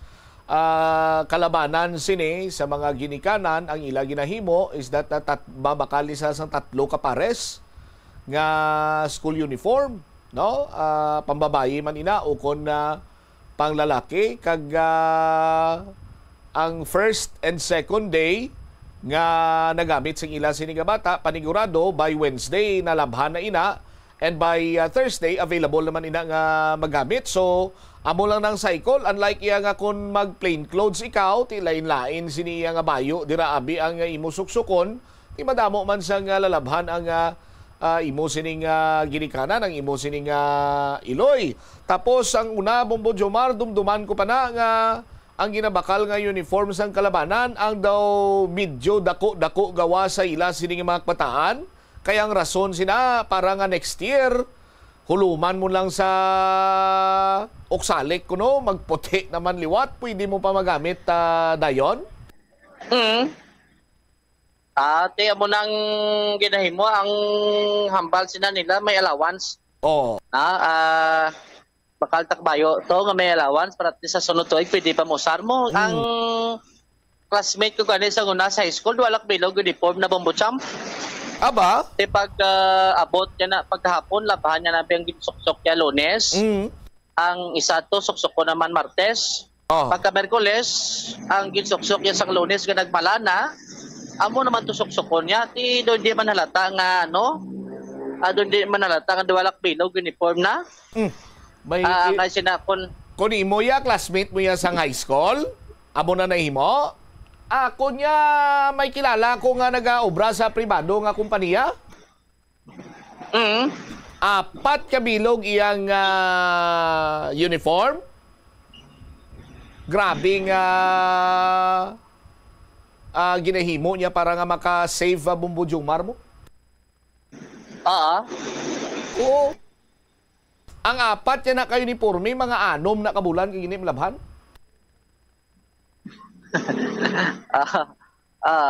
Ay, hindi ka lamho ka, hindi ka magpate? Di lawig, no? Lawig, save niya sa lalabhan mo. Puting nga daan ang ila uniforme. Ati, good luck lang siya. Ang hambalya sa akon sang kilala ko, siling niya pare, ang ginahimo ko ya, ang tanan ko nga uniform, ginadala ko sa opisina namon. Pagdala ko sa opisina namon, tanana, 4 na dala ko to. Pagdala ko sa opisina, sinanamon sang 4 ko ni ka uniforme, kunara na ko sa akon sini nga duty, siyempre suksukon ko ng isa. Why man kuya problema nga mag-itom or mag-brown ang iya sina nga liog, kay hindi ka man mabalasan sa amon nga opisina kay aircon man. Gamiton niya na Bumbo Jomar ang isa. Pagkatapos siya nagamit sa isa, ibalik niya na to sa hanger. Pagkadason nga adlaw, ang isa naman na nga bag-o, amo naman ang gamiton niya. Pagkatapos ang simana, balik naman to siya sa una na yun. Tigo ilang na ialabhan kung makita iya naging nga daw nag-dramulit na gini ka buling ako. Amo na kuno pag labayan si Bumbo Jomar. Tido mayo man nga pag pamagi iya sa pag-save sang siyempre bakal ka dira sang habon pang laba, powder or palundri mo. Yadi pa man, Bumbo Jomar. Abogad ni, ang iban nga manggaranon, di nagamanggaran kundi sa pag-save sang kwarta. Kag, hindi lang dira. Kabala Bumbo Jomar, ang ginapares yan nga slacks. Sang kilala ko nga nag-obra sa pribado nga sektor. Ang isa ka slack, isa lang mo, slack lang. Kung 2 kabilog, slacks ang isa ya kuno na ka dilargo nga pares siya sa uniform ya. Tag-tatlo ya kuno kadlaw o kung kaisa gani kun why man nang higko kag hindi man sa mabalasan kiti drama sila sa ilaw opisina. Kung isa ya tag isa na kasi mana Bumbo Jomar, isa lang ya ka slack na gamit ya. Tingala ko gani nga kung magkitaay kami nga 2 Bumbo Jomar, kudo bag-o gyapon ang slack mo preao. Siya kabalo ka pare, hindi mo sagad ka laba kag bulad sa initan, kay nagapug-is na. Tido may punto man siya, di ba Bumbo Jomar?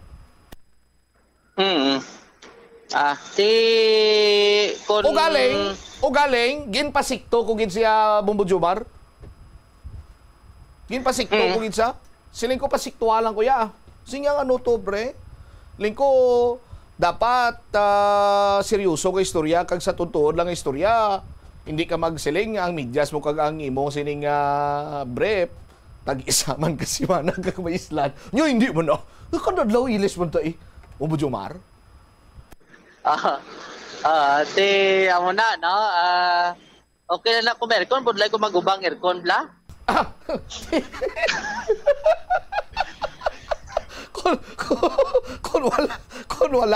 Kung wala ti aircon, ti laban-laban, bisan taguri lang, makita mo na diyon ang ebidensya, kapin pa kung puti mo uniforme, Jobs. Dumay glow na ko Dumay glow ka na? Anyway, ti amo nang punto naton dre ang base sa pagpulot pangkot naton gani no. Episar nga medyo may presyo gid man makabakal ka gid man pero gapabor ang kalabanan nga magsuksok sa uniform kay do estudyante kuno tlokon.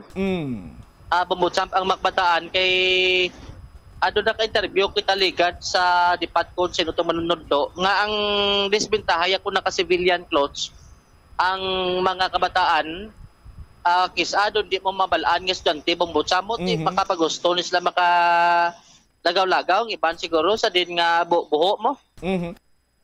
Kung kag isa pa gid Bombo Jomar ang mga mall ever since daw may ara na sila sang ginasunod man sini nga regulasyon do diri man sa aton sini nga syudad nga do regulation or ordinance hindi ko lang gid ma-recall thoroughly but amo nang palatandaan mo nga kung mga naka-uniform during school hours hindi sila pwede makakadto sa mall, hindi sila pwede pagpasudlon sa mga security guards ang mall bisan ubahon pa nila ang pangbayo ang pangibabaw si nila nga bayo just like sa mga polo abe tapos uluban nila sa t-shirt nila white t-shirt black or any color basta ang pandalom iya kay estudyante why na sila ginapasulod sa mall para malikawan ang pagligoy Bombo Jomar? Yes. Amo nang ginalantaw sa din nga mga bintaha kag disbintaha no kon naka-uniform kag kon wala naka-uniform ang isa ka estudyante no di kon bisan pa ubahon pa sa polo ma-identify man sa gyapon kay sang slack kag t-shirt abi same time ang sapatos bambutsam sa aton sini ang mga kabombo so muna ang panumdo malinis ang Department of Education kay tibalan ta subong ang iban ang mga Pinoy daan basta kon bukas klase lapit na mabrik klase tibis iban sining pamilya bisan pigado mangita gid sa hulaman basta makabakala ka uniforme mo pambutsamti ang isas punto sina nga kung pwede man lang madisponiran pa na magamit pa lang kag daw nami pa man lang tawon pwede pa man siguro magamit na ang sang nagligat kag sa pagbukas ng isang klase Bombocham? All right. Ines si Bombo Jomar Consumo Villa para sa number 1 most trusted radio network in the country, Bombo Radio Philippines. Basta Radio, Bombo. Salamat kid Bombo Jomar Villa sa imo siniiyang follow-up report. Tingin na konsiderar man sa Department of Education but kung mas mayo kung may uniforme ka mas mag-uniforme ka gini. No, para ma-identify ikaw kung saan ikaw iyang bulutuan kag ti nagakaangay lamang kung nagasulod ikaw sa eskwela nagasulob ikaw sa uniforme sa aton sini nga mga kabubo. Oras naton 39 or make it 40 minutes after 1 o'clock sa hapon diri sa palatuntunan na Bombo Anay sa Udto. Pagbalik naton na Banwa ang Philippine Veterans Association Office opisyal nga ginbaton ang duta nga gindonar sa Iloilo City Government nga ginatindugan sa Malantang Memorial Cemetery National Shrine. Kag latest naton sa sining driver sa motorsiklo na aksidente sa Diversion Road nagapabilin pang waisang pangalibutan ukon unconscious. Balikan tayo ng mga balita sa maray nga pagpalayag sa Bombo Anay sa Udto pagkatapos sa pila ka importante nga mga panumdum.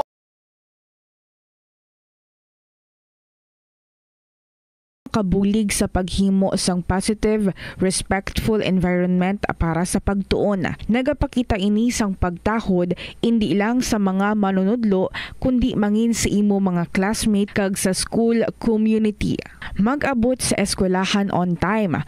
Ang pag-abot sang late sa klase kag sa aktibidad ang nagapakita sang kakulang sang respeto sa oras sang iban. Magpamati sa imo maestra o kun maestro samtang nagadiscuss ang lesson kag sundon sang maayo kun may yara sang instructions.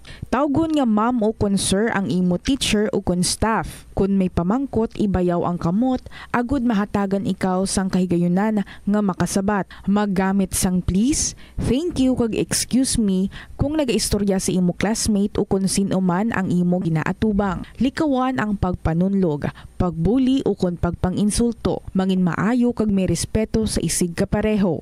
Mangin matinlo sa classroom kag school grounds. Ibutang sa basurahan ang basura kag Plaza 1 de Iloilo, Bill Board of Activities for June 8 to 14, 2025.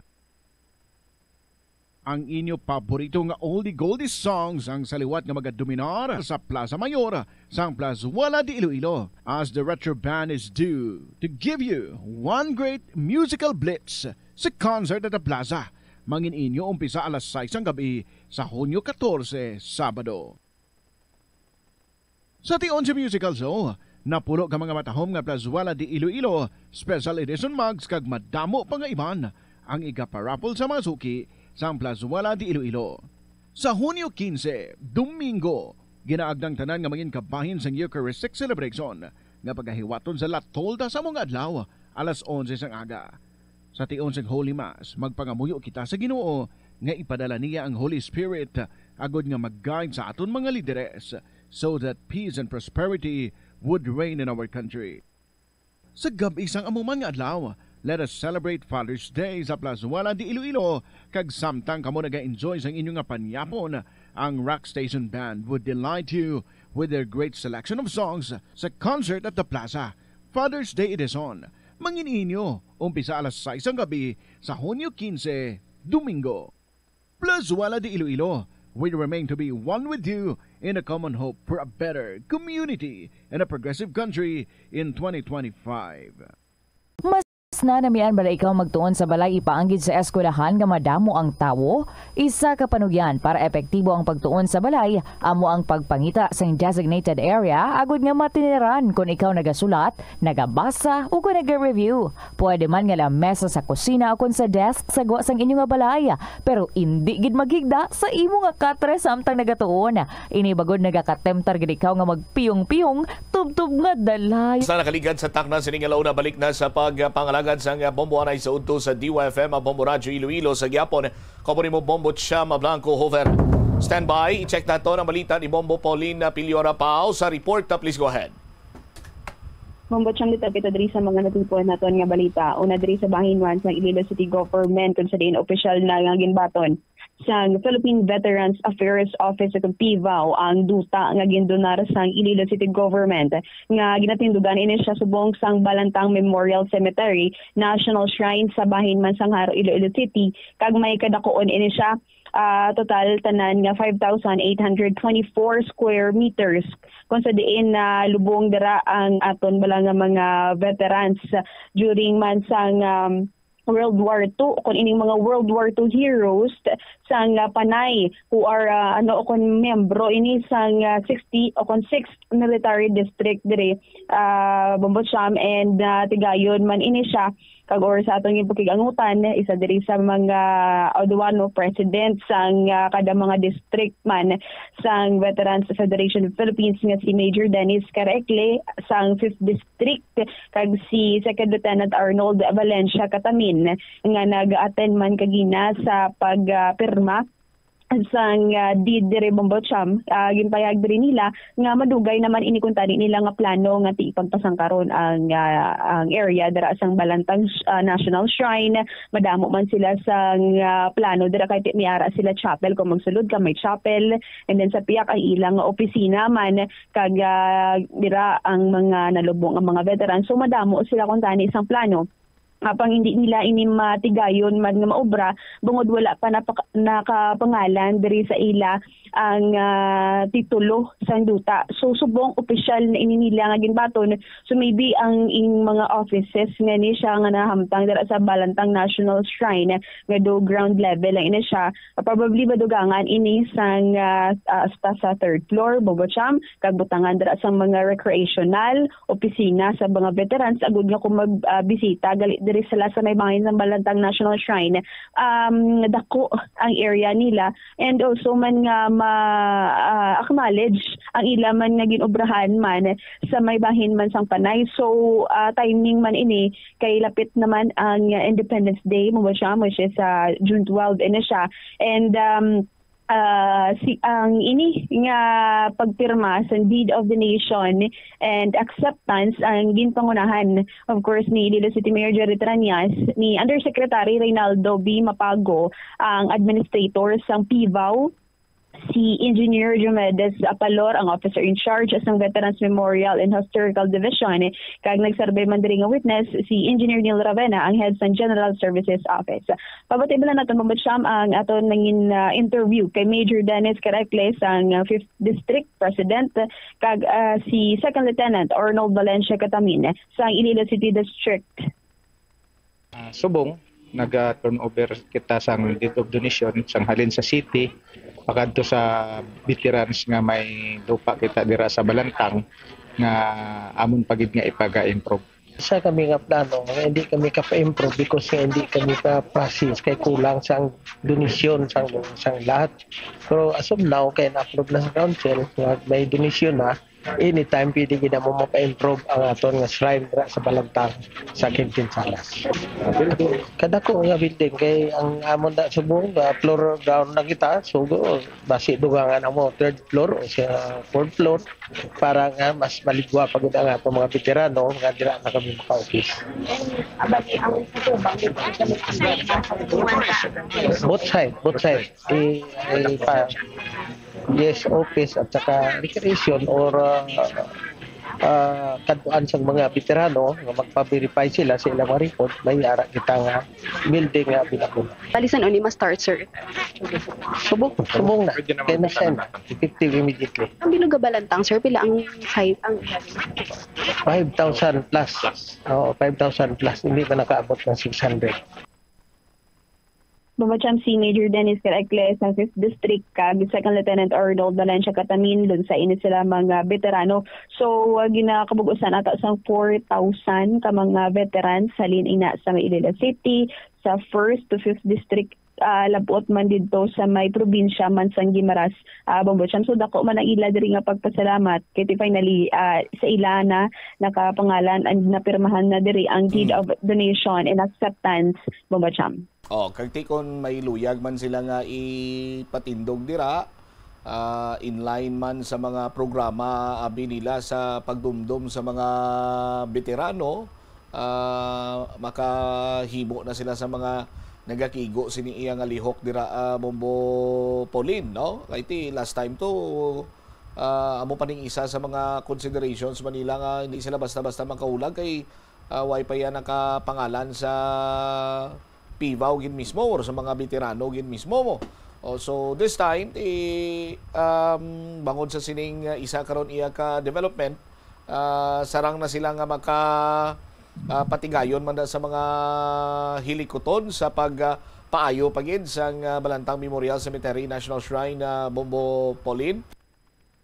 Exactly, but siya mo na ganit madamo sila kuno sang plano, specifically in yung parcel of land or mas kilala or also known as Lot 4483 in siya. So situated dara sa Barangay Quintin Salas sa distrito Mansangharo. So after man diri basi matigayon or masunda naman ini sang construction mamutyang sa ila man ng mga offices kung ano man ang plano dira nila agud ma-improve dira mamutyang ining piece of land or ang ginatindugan sa Balantang National Shrine.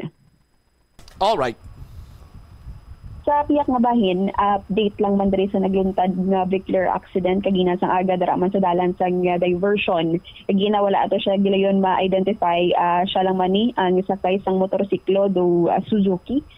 Bergman ini siya, street, Bambucham. Ang driver sang motorsiklo hinago lang dari sa ngalan man sang aton nga kapulisan nga si alias Mark, 27 anyos. Residente ini siya sang Barangay Luca, Ahoy, Iloilo, and gilayon man ato nga nagkontak ang iya nga pamilya pero ang nagpadulong lang dari sa syudad sa Iloilo is ang iya mga pakaisahan. Kag sa aton ginpakigangutan ang traffic investigators ang traffic enforcement unit sa distrito man sa Mandurriao nga si Patrolman Junel Alimodjan iya diri pahayag nga halin sang aga sang gidala ini siya sa may ospital dara sa bahin man sa Iloilo doctors wala ini siya sa gihapon makabugtaw Bambucham and bangod man base diri sa assessment may pilas ini siya sa ulo laceration ini siya Bambucham kay to ang impact do diri gid sa may left side and naglagpok din ini siya sa may semento and base sa investigasyon halin ini siya sa may direksyon niya Haro maliko ini kuntani siya sa may Cubic Park daraman mismo sa distrito sa Mandurriao and sa nakalabot ini siya sa may intersection nadulaan ini siya sa control bangod medyo that time damo naman sang mga kautura nato mga pubuluyo nga nagalakat dara mga naganilabay kay medyo busy naman kagina ang dalan apisar nga pasado sang alas 4 pa lang ini siya sang aga so dito base sa mga nakikita madasig ang iya pagpadalagan kag posible nakainom ini siya kay sa base dito sa nagresponde nagapahinamaho or nagapanimaho sa intoxicating liquor o kung makahulubog nga ilimnon. So ang plastada kaginaman Bombo Cham sa piyak diri niya or sa right side sa motorsiklo ining truck nga Isuzu forward ini siya 6-wheeler may karga sa mga manok, nakita na lang sang iyang side mirror nga nagasabog ini siya. Wala man nakabunggo or ginathag man sa driver sa truck nga wala man nakabunggo ini siya sa iya mismo nga ginamaneho nga truck, kundi nga naglagpok lang ini siya. Kag amo to medyo madasig ang iya pagpadalagan. That time wala ini siya sang suksok nga helmet Bombo Cham kag pero may lisensya ini siya suno man sa aton kapulisan. Pabati bila nato nag-interview kay Patrolman Junel Alimojane, ang traffic investigator sa Montreal PNP. Si alias Mark ang update sining sang driver sang Suzuki Birchman. Unconscious man sa gihapon dito sa hospital. Sa Iloilo Doctors Hospital. Pila edad niya sir and taga diin siya? Nang 27 anyos, taga Lucahoy. May ang family niya sir nakabalo kung diin siya? Natawagan man sang mga nurses kagina dito sa doctors. Pero cousin siya lang ang nagabot. Mga cousin siya lang. So ano ni sir, diin siya tani halinin na siya sa Pakato? Halin niya sa SM City ka travel siya mapadulong puntani sa Gaisano ICC sa Cubics Black. Dayon paglabot siya sa may intersection na lost control ang iyang motor pag na-disgrasya. Possible mechanical errors or dasig pagpadalagan niya or nakainom sa base man sa ICER na nakainom sa base man sa mga witnesses nga dasig yadagan. Pero ano sir, di ba sa piyak green, sa piyak red? Bali kon pa dulong ka tani sa Infante sa flyover sang Timawa. Green siya pero stop sa kung mag-execute ka sang left turn pa kadto sa Gaisano. So, sa side niya stop. Pero siya nagdiretso. Wala man siya sir nakasagait sa truck. Nakagina. Base sa damages, ang iya damages daan sa left side portion lang. May gimbungguan siya sir nga dito sa tunga ang island or wala lang ko ka ano kaya ang iya nga final position ni Sara saya sa may pedestrian lang gid saya nagtupa. Naglabog yung iyang motor dito. Naglabog ang iyang motor dito na sa may intersection gid sa punta. Mga 30 to 40 meters siya motor sa sa pagtumbaya. Siya ara lang sa may mga 10 or 15 meters. Bombo Cham si Patrolman Junel Alimojane ang traffic investigator sa traffic enforcement unit. So ang aplasada is manuglakat na iniya ang truck bali naka-green, ang iyang linya ya naka-red patuya Bombo Cham ang traffic light. Unconscious hasta sa mong wawagin sa isang pangalibutan na Bombo Pole?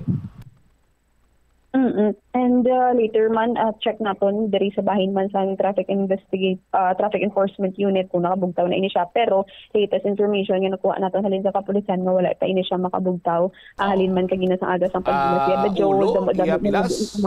ulo iya pilas sa ulo Bombo Cham amo ning importansya sa helmet tani mo.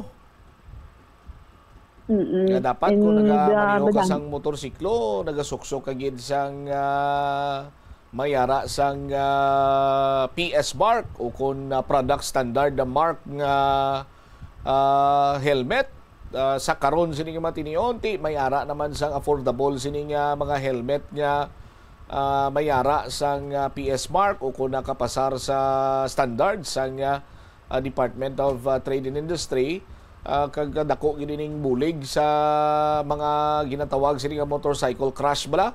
Ugaling naman kung tuman man niya kadasig sa imo sining pagpadalagan, iyara ka pa sa impluensya sa makulubog sining ilimnon, hindi mo gin malikawan nga makaangkon ka sang dako-dako sinigawa nga pilas sa imo man sini iya nga lawas, no? Ti amo ning isa sa mga anugid, amo ning isa sa mga nagakadapat gid sini iya nga matapna ining drunk driving kag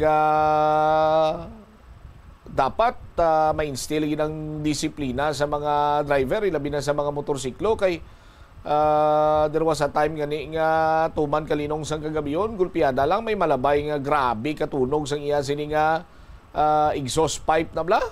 Ti nagapinsar kita na ito last time to pinang pison naman gani ito sang ICPO city government to ang mga modified sining exhaust pipe sa mga motorsiklo, pero sa gyapon may mga nagkalabilin pa bumbo pulinti ining mga tunog nga mga tambutso do hindi mo maningadaan mabatsyagan kung hindi mo pagpadasigon imo sining adlagan para nga do ano kablado head turner ka man sa dalan, no? Pero mo nang hambal ko head turner ka gani sa dalan, no? Pero dako man ang tsansa ang imo naman ang head nga mag-turn kung madisgrasya ka, pao.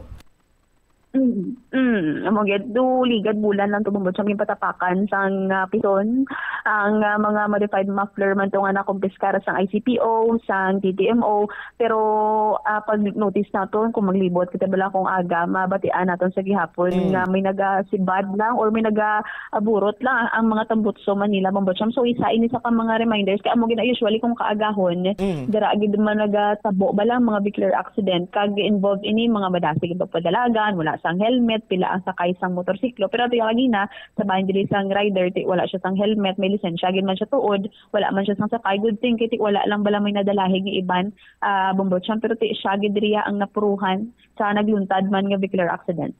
All right.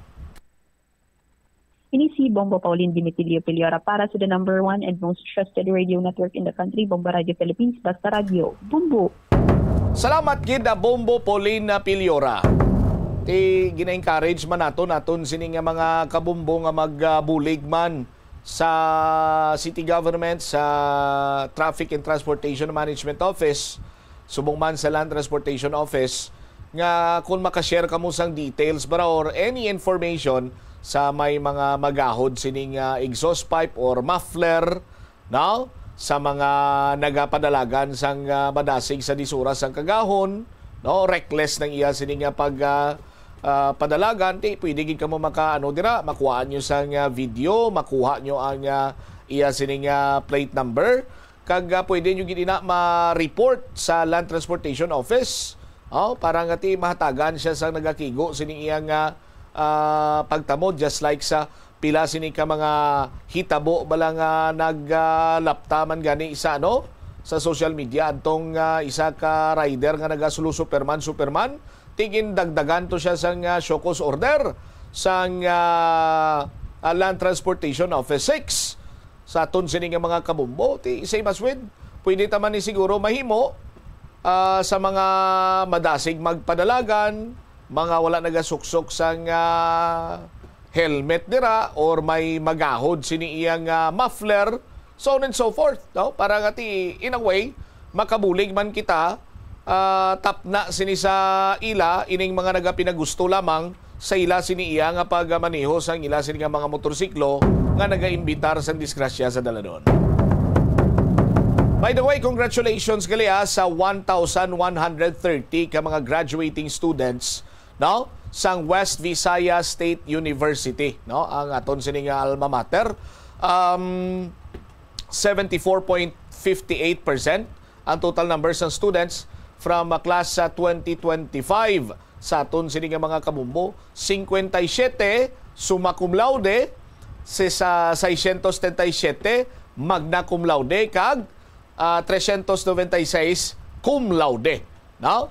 Last academic year 992 graduates ang nakabaton sang Latin Honors, kung sa diin 49 summa cum laude, 648 magna cum laude kag 295 ang cum laude.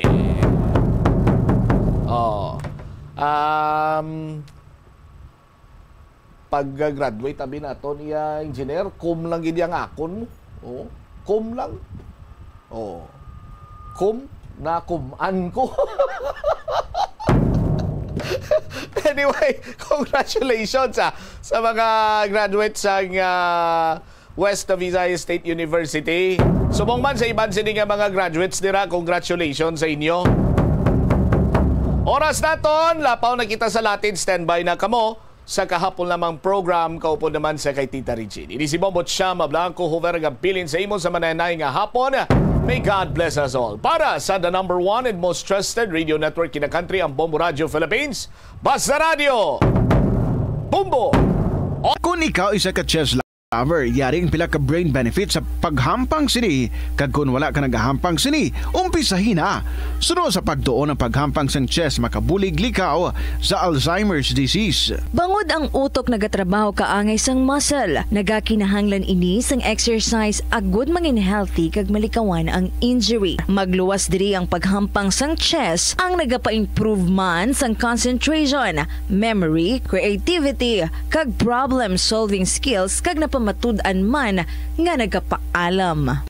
Naga-subscribe bala ikaw sa mga serbisyo nga wala mo man ginagamit. Halimbawa, ang balayran mo na bala para nga makalantaw ikaw sang movies, pero sa tuod lang, wala naman ikaw tiyempo nga maglantaw sini. Hapos lang libatan ang bulanan nga mga subscription sa streaming services kag mobile apps, kag wala ka lang nakadipara ma-charge na ini sa imo nga bank account bisan nga wala mo man regular nga ginagamit. I-review gid ang imo nga ginagastuhan sa mga charges kaangay sini, kag ikonsiderar man ang pagkanselar sa mga hindi kinahanglanon nga mga subscription agod nga mas magamit mo ang imo kwarta sa mas kinahanglanon nga mga butang. Ini nga pahanumdom ang ginadulong sa imo sang the number 1 and most trusted radio network in the country, Bombo Radio Philippines. Basta Radio Bombo. Yari ang mga simple nga pagi agod makakinot sang tubig. Magpamunyag lang sang tanom kon ginakinahanglan kag nagakadapat. Magtala na sang adlaw kag oras sang pagpamunyag sa mga tanom kag sundon ini. Bunyagan sa makaisa lang ang mga tanom sa sinang adlaw. Antes maglas 9 sa aga ang mas nagakabagay nga oras sa pagpamunyag agod nga mas makapanalupsop ini sa mga gamot kag mangin available sa bilog nga adlaw. Nagasala ka bala sa imo nga tulunan kag daw hindi ka makahibalo kung ano ang imo nga unahon?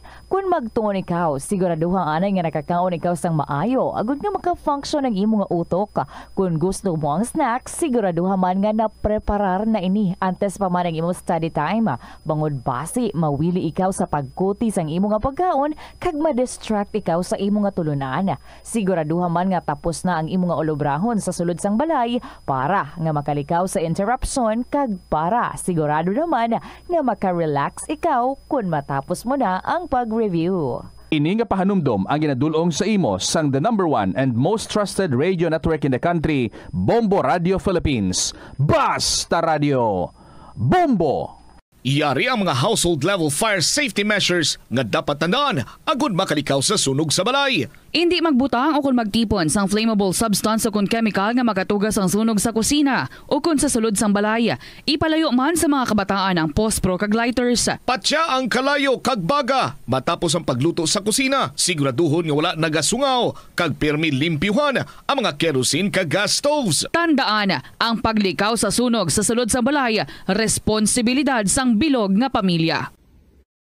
The Farmers Bazaar, your traditional public market with the touch of Plazuela Dos, ang isa ka lugar nga gintukod sa tion kag sa kasagsagan sa COVID-19 pandemic nga may tinutuyo nga maghatag sa imo sang safe marketing experience. Subong nga ang COVID-19 hindi na gid man dako nga pamahog kag nagapakadto na kita sa next normal. Rest assured nga ang Farmers Bazaar will further evolve agud nga magpadayon sa paghatag sa inyo sing satisfying marketing experience. The Farmers Bazaar.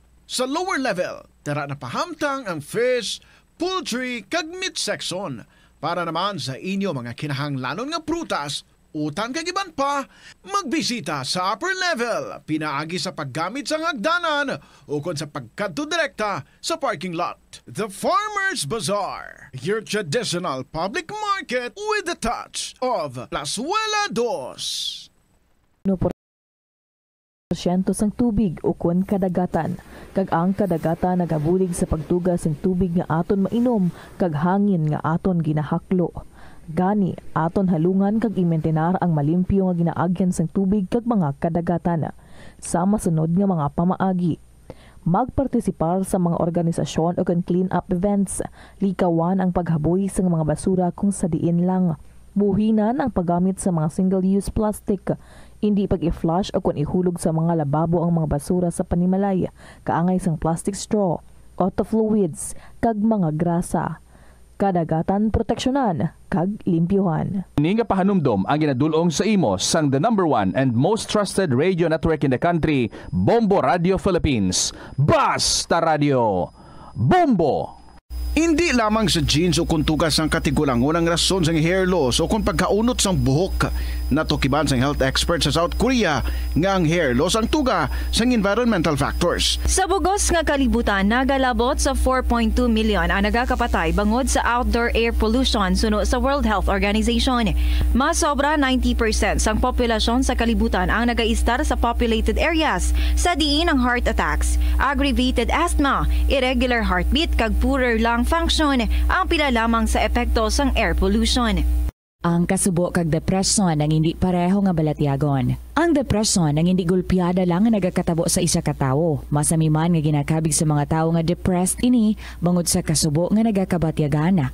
Ang kasubo temporaryo lang nga nagakabatyagan sang tawo kag masami nagadugay sang pila lang ka adlaw. Samtang, makabig naman nga nag-experience ikaw sang depresyon kung masobre na sa 3 ka bulan nga nagabatyag ikaw sang kasubo. Importante nga mahibaluan ang mga naga-trigger sa nga mga balatyagon, agud nga mahibaluan kung paano ini nga bulngon. Sa pagbugtaw mo sa aga, cold baladayon nga tubig ang imo ginainom? Ay, dali lang, wait a minute, para sa ininit. Suno kay Dr. Deborah Weatherspoon, isa ka advanced practice nurse, mas maayo nga mag-inom sang alabaab nga tubig sa aga. Paathag ni Weatherspoon, iniya nagabulig sa lawas nga magpagwa sang toxins kag naga-improve sang imo blood circulation. Sa mga babayi, ang pag-inom sang alabaab nga tubig ay nagabulig man kung ikaw nagasuprer sang period cramps.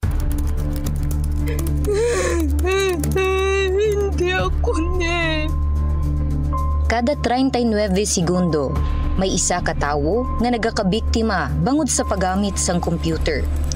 8 ka milyon sa kada tuig ang ginaatake sang hacker.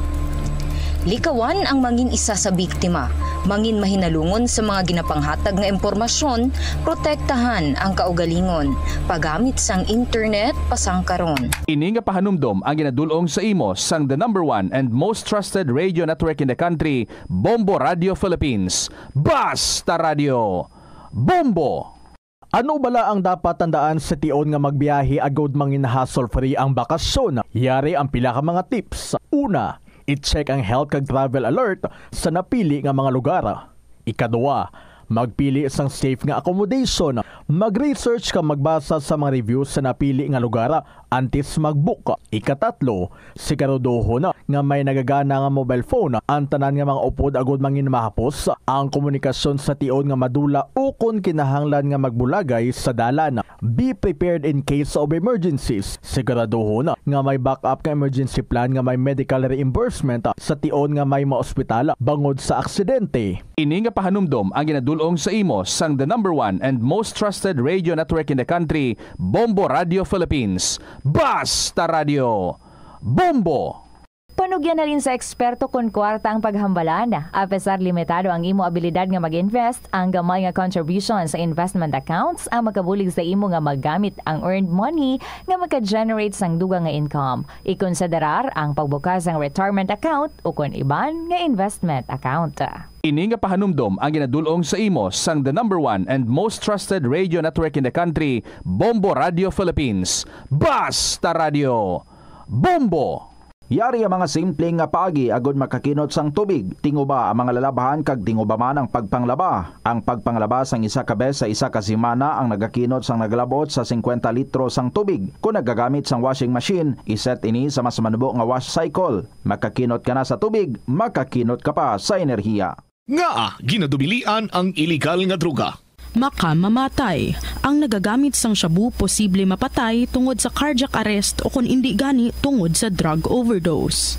Makaguba sang lawas. Makadulot ini sang pagkaguba sang kidney ukon pag-angkon sang hepatitis, posible man nga malatnan sang acquired immune deficiency syndrome ukon AIDS. Maglikaw sa ilegal nga droga para sa matawhay kag malinong nga komunidad kag pamilya. Yari ang mga simple nga paagi agon makakinot sang tubig. Kaayuha ang mga taga sa tubo ukon hose. Hindi tanan nga taga sa mahapos kag gilayon nga makita tungod ang mga tubo ukon hose ang nakalubong sa duta ukon semento nga bahin sang balay. Kung magsigi ang mga tagas nga ini, mahimo nga magalabot sa 10,000 ka litro sang tubig ang mausik sa isa ka tuig. Maggamit sang leak detection tool ukon magkonsulta sa mga eksperto kung may pagpangduwa-duwa nga Ito ang Bombo Radio Philippines. Fully digitalized.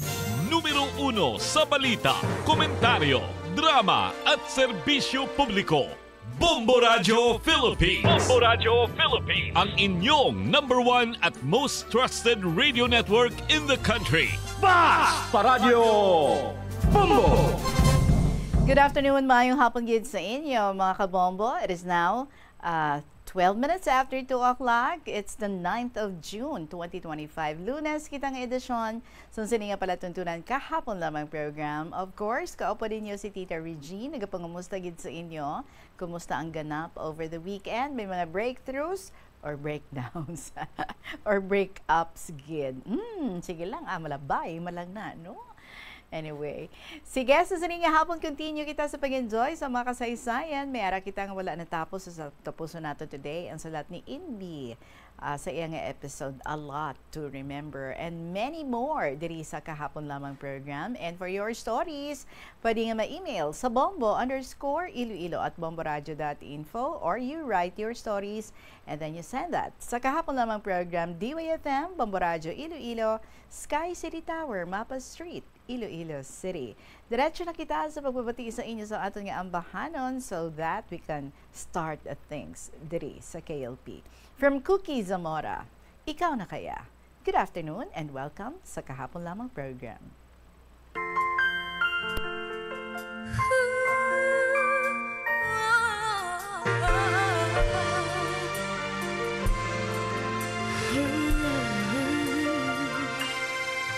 Hindi natin maiwasan na magmahal na lang bigla. Puso ay sunuran lamang sa kanyang koba. Sa hindi malamang dahilan, siya'y merong nakita. At sa isang ngiti lang ay lahat nagbago na. Na kaya ang aking hinahanap, ang pagkatagal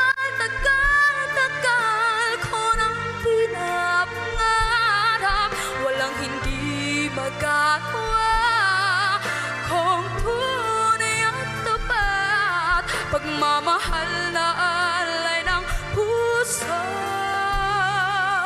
ay di magwawagas.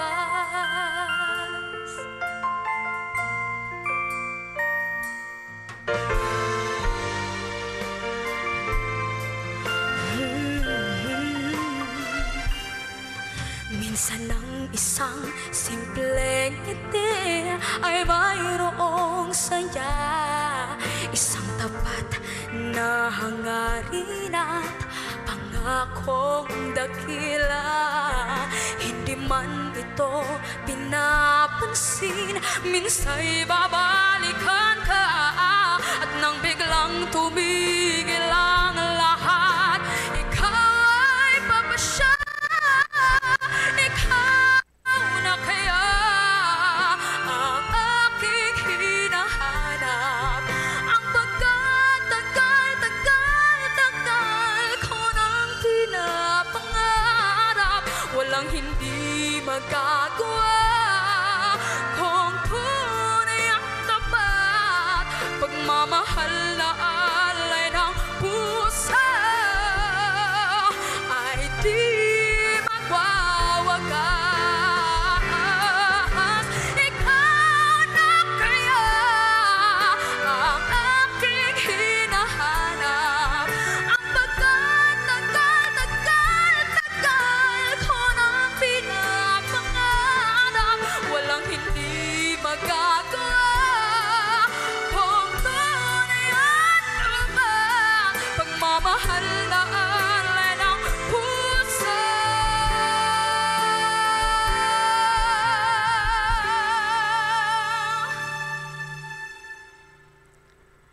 ay di magawa. Wakas.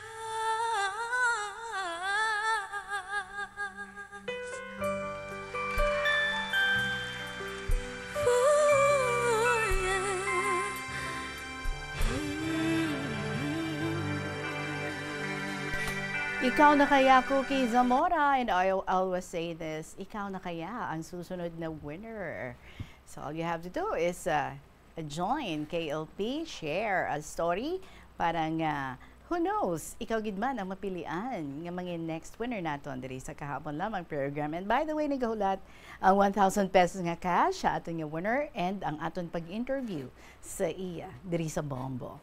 It is now 17 minutes after 2 o'clock. Kagbalikan din ang sulat sa ato ni NB sang Iloilo Province. My dearest Tita Regine.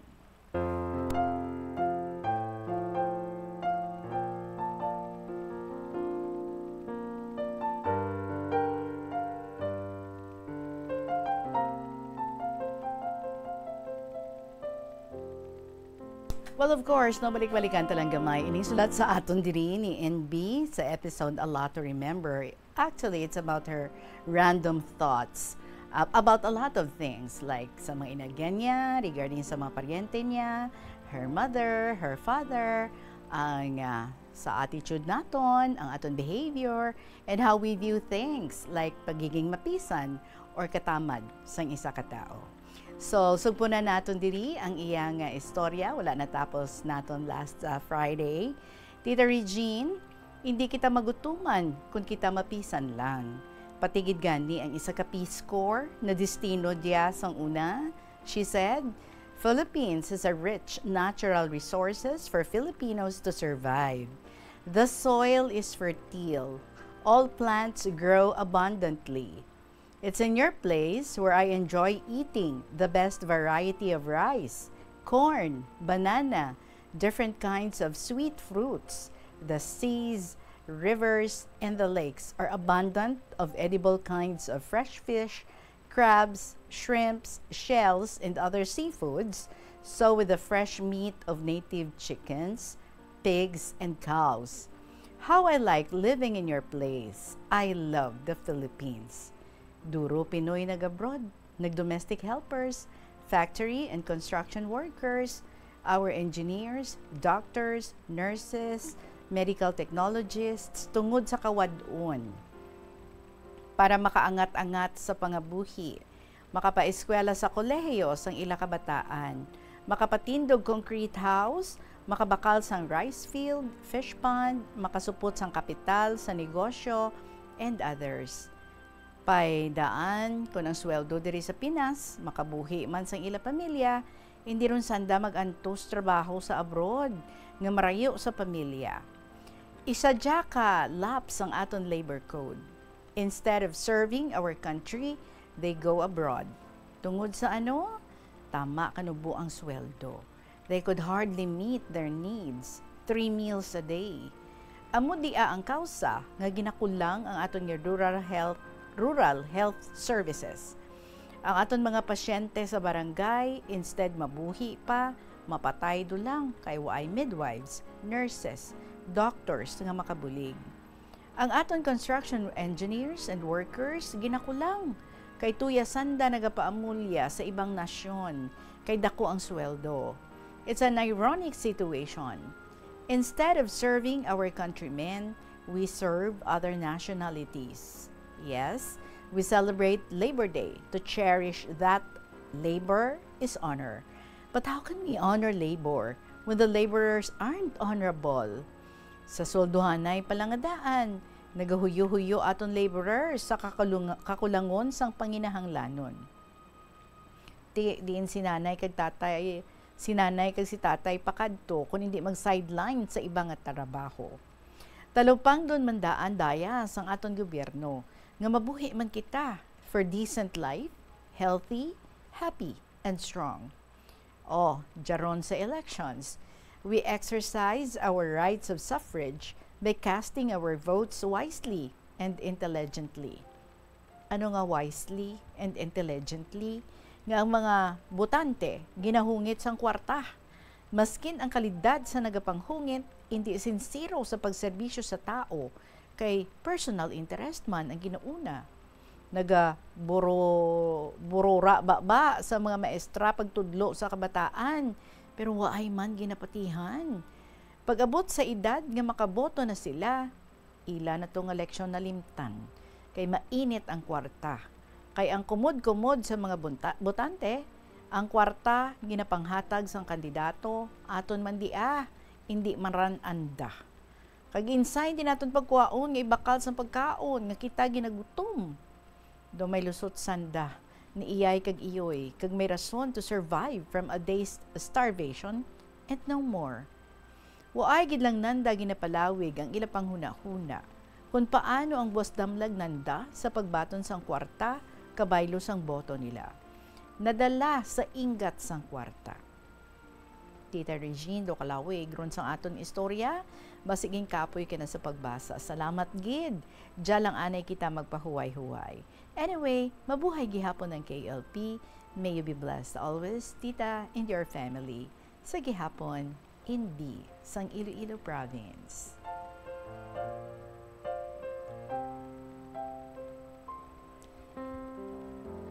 Thank you so much gid sa imo Inbi for sharing with us your thoughts, your perspectives about the things nga nagakalatabo sa aton nga palibot, things nga aton nga gina-experience, like about life, ang nagkakatabo sa aton nga family, ang aton na obserbahan sa tagsa-tagsa ka mga tao. Thank you. No? You're very keen in your observations. And thank you nga you're expressing ang imo nga stand, ang imo nga pananaw sa mga butang nga ini. Madamo gyud nga salamat and keep on sending beautiful sharings diri sa kahapon lamang program. Alas 2:23 ang atong oras. Of course, magabalik ang KLP pagkatapos ng pila ka mga importante nga mga pahibalo. Plazuela de Iloilo, Billboard of Activities for June 8 to 14, 2025.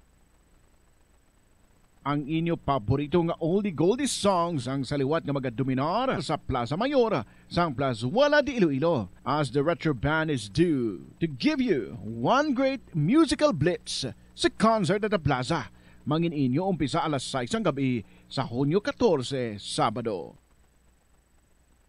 Sa tion sa musical show, napulo ka mga matahom nga Plazuela de Iloilo, special edition mugs kag madamo pa nga iban ang iga-parapol sa mga suki sa Plazuela de Iloilo. Sa Hunyo 15, Domingo, ginaagdang tanan nga mangin kabahin sa Eucharistic celebration nga pagahiwaton sa Latolda sa mga adlaw alas 11 sang aga.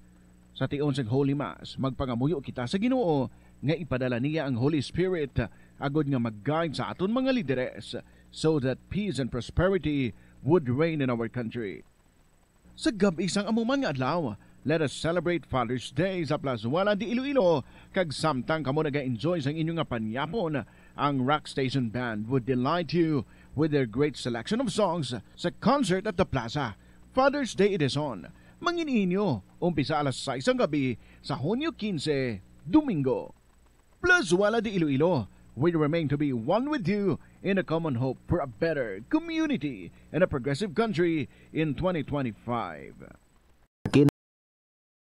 Sang tubig, hindi mag-shower o kung maligo sang malawig. Sa sulod sang panimalay, kalabanan sang tubig ang ginausar sa pagpaligo. Nagalabot sa 24% sang tubig sa panimalay ang natigana sa pagpaligo sa mga miyembro sini. Ang pagpanubo sang tiyempo sa pagpaligo sang 2 ka minutos ang makabuhin sang 30% sang ginakonsumo nga tubig. Maggamit sang shower timer o kung mag-set sang alarm sa imo cellphone kag ilimit lamang sa 4 ka minuto ang pagpaligo. Kung nagagamit sang shower kag nagahulat pa sa pag-init sang tubig, saluda sang balde ang nagailig nga mabugnaw nga tubig kay sarang paining nga magamit. And this is from Lucky Tauros ng 1st District. Dear Tita Regine.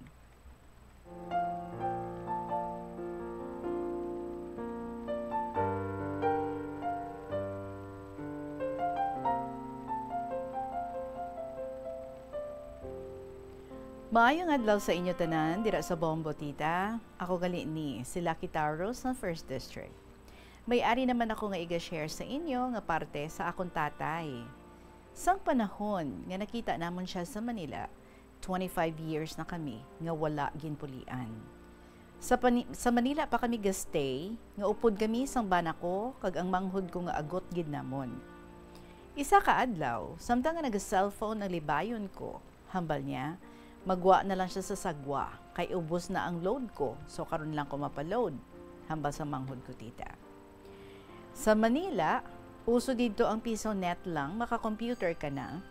Tididto siya sa PisoNet kag nagkadto. Sang mag-open na siya sang FB niya, ginuna niya ang messenger niya open, kay hambal niya, do may nag-message request sa iya. Gintanaw niya tita, baw, do nakulbaan siya, kay kilala niya ang ginsend nga picture, si tatay. Nagtulo gid tita luha niya. Nagpuli siya, kagambal niya sa akon, open be messenger mo. So nag-open ako messenger, tingala ko, gahilibion siya. Pagbukas ko sang messenger, ahay, may nag-send man sa akon nga picture, same man sa iya. Natingala kami. Nagtawag ko diri sa uma, kay basi kita man nila Tita Reg. Pagkabalo ko, nga tanan gali kami, ginsendan sang picture niya, nga sa isa siya ka lugar nga nagainom, kag may mga upod siya tita. Nag-message ako sa nag-send sa amon picture, nga tagaan niya ko cellphone number, kay tawgan ko gid siya. Sang gintawgan ko siya tita, confirmed gid. Tita, matuod gid nga siya. Baw, bilog nga adlaw kami gahibi isang manghud ko, kay waay gid kami mag-expect nga buhi pa siya. Kag daw nabatyagan ko tita, nahidlaw ako sa iya, nga daw na-miss ko ang pag-atipan niya sa amon sang kami gagmay pa. Ang agot tita, waay gid nakakita kay tatay mo. Kag sa tuod man tita, waay ko nabatyagan, nga kaugot sa dughan ko. Bisan ginbayaan niya kami, kay bisan ano himuon niya, tatay manamon siya gihapon. Wala kami diri sa kalibutan, kun waay siya. Ang iba ko nga mga utod, akig sila kay tatay. Pero sang pagkabalo nila, nga makontak namon si tatay, ahay, grabe man hilibion nila, kay syempre, tatay nila mo. Next day, tita, nagtawag ko sa number liwat nga kilala ni tatay, nga gusto namon kaduan si tatay. Hambal niya, sa mga sunod adlaw, kaduin ninyo lang diri sa ginaistaran niya, kay okay na okay gid. Excited gid kami sang manghud ko tita. Nag-absent gid siya sa obra niya para makakadto kami. Ang bana ko, why siya obra sang adlaw nga naglakat kami. Sa Marikina lang siya gali tita. Tapos kami diri lang gapuli sa Quezon City, sa Diliman. Tilapit lang gid. Isa kasakay sang jeep hasta didto sa ila. Sang didto na kami tita. Pagkakita sang agot namon, grabe hibi niya tita. Akon, grabe man eh. Daw di gid ko makapati nga malabot kami sa time nga makakita ay pa kami sang tatay ko. Ang bana ko, sa sobra niya kapag palangga sa akon, sa amon nga pamilya ko, grabe man hibi niya eh. Lipay man siya nga sa wakas, nagkita ay gid man kami tita. Hasta nga nagpa-picture kami, kag send sa mga kauturan namon diri sa uma. Grabe hibi nila. Kag nakita sa mga pamilya ni tatay, nga nag-post kami, nga kita namon si tatay. Baw, nagatawag sila isa-isa tita. Gapasalamat gid sila sa amon, kay ginpangita namon si tatay. Do di na kami maguntat sang hibi. Kag sang nabalaan namon tita Reg, may babae gali siya. Sang ginbayaan niya kami. Tapos kibot kami sang manghud ko. May utod gali kami nga lalaki tita. Mayad pa sa babae, nagkalalaki siya. So ginpamangkot ko tita si tatay, nga ang abalaan sang migo mo ngala namon. Sugid sang migo niya tita, nga kay kung nakainom puno si tatay, nagahambal siya sa mga ngala namon. Ginaisa-isa niya gid tita, mga ngala namon. Kay ginalistaman sa mga amigo niya, kay naluoy sila magtulo kay tatay, nga gahibi, samtang gahambal sa mga ngala namon, nga mga bata niya. Hambal ko gani tita, nga hinulsol man na siguro nga ginbayaan niya kami, hinulsol man siya. Nagkaatubangay kami sang manghod namon nga lalaki tita Regine, kag mabuot man siya. Hasta sang magdesisyon siya nga magpuli tita sa amon. Kag ginupdan sang bana ko, gindulong niya diri sa uma, kag kami nabilin sa Manila.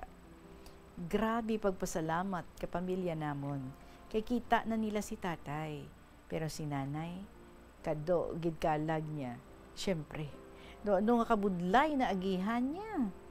Susubong tita, nagbalik si tatay sa Manila, kay gaobra siya, pero ginabayaan naman niya kabit niya. Kay hambal ko sa iya, kung gusto mo nga ulik doon ka namon, bayain na ang babae nga ina. Kay pila na katuig, sila ginbuhi mo. Time naman nga kami hatagan mo sang imo nga pagpalangga. Kinbayaan niya man tita. Subong, daw okay naman kami. Kay at least, bala namon, nga buhi pa si tatay, kaguay siya gakalipat magtawag sa amon. Kag ako, ang close niya sa tanan. Hasta na lang anay diri, Tita Regine, kay do sobra nakalawig ang akong sulat, ang imusuki nga tagpalamati, Lucky Taurus, sang 1st District, sang Iloilo.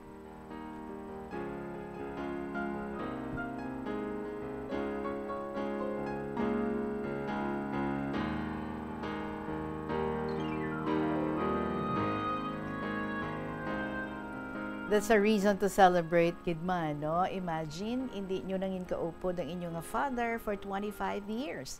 Why ka mo kabalo, kung bala buhi pa siya, or kung buhi siya, ano na ang nagkakalatabo sa iya nga kabuhi. But, alas, nagtuhaw siya through his friend.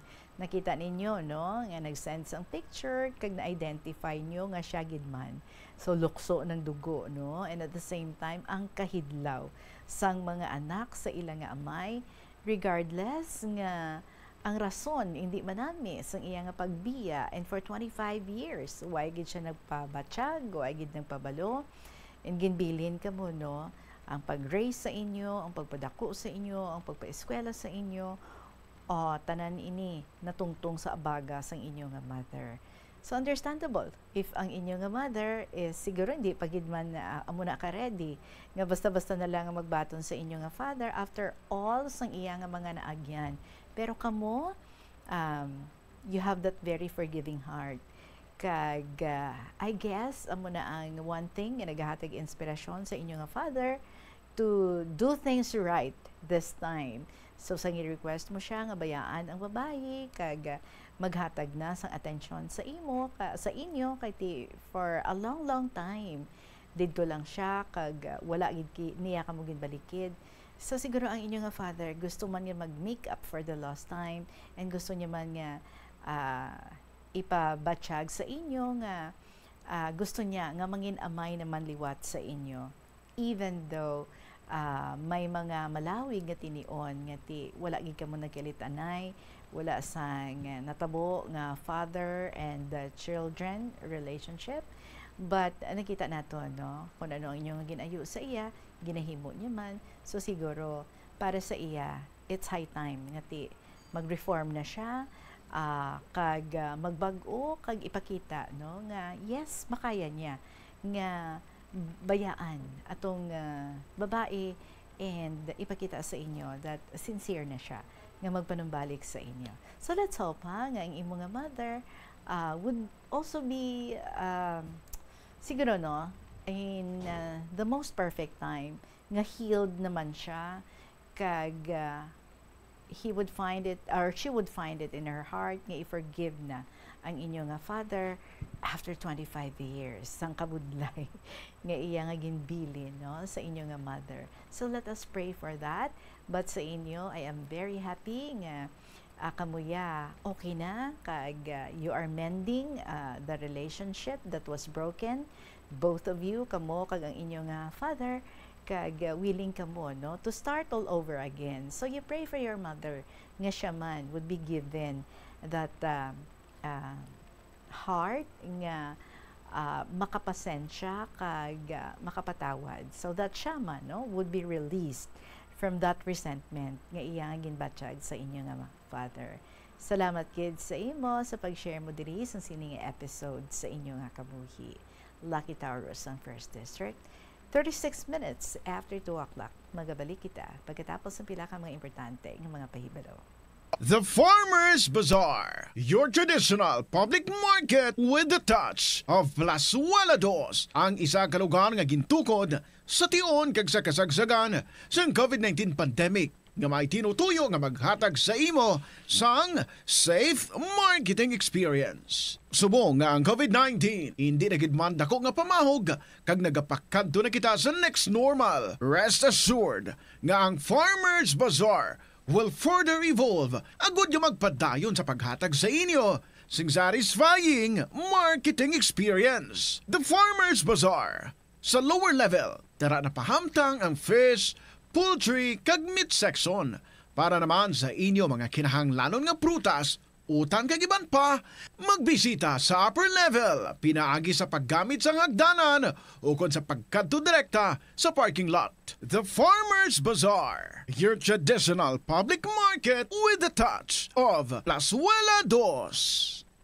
Paano ipabilin nga matinlo ang ginakaon nga mga Kadungan sang pagtigulang, nagataas man ang risgo sang vitamin deficiencies nga nagatugas sang physical kag emotional changes. Santo sa isa ka scientific study, ang B vitamins ang importante agod nga mag-function ang body cells nga nagabulig sa metabolism, paghimo sang bago nga blood cells kag nagabulig sa pag-maintain sang healthy skin cells, brain cells kag body tissues. Magluwas sa supplements, lakip sa mga pagkaon nga bastante sa vitamins sa moang karne, whole grains, prutas, gatas, cheese, kag mga ulot. 7 minutos makalipas ng takna ang alas 2, din makita sa another story from Ningni, San Lambunaw.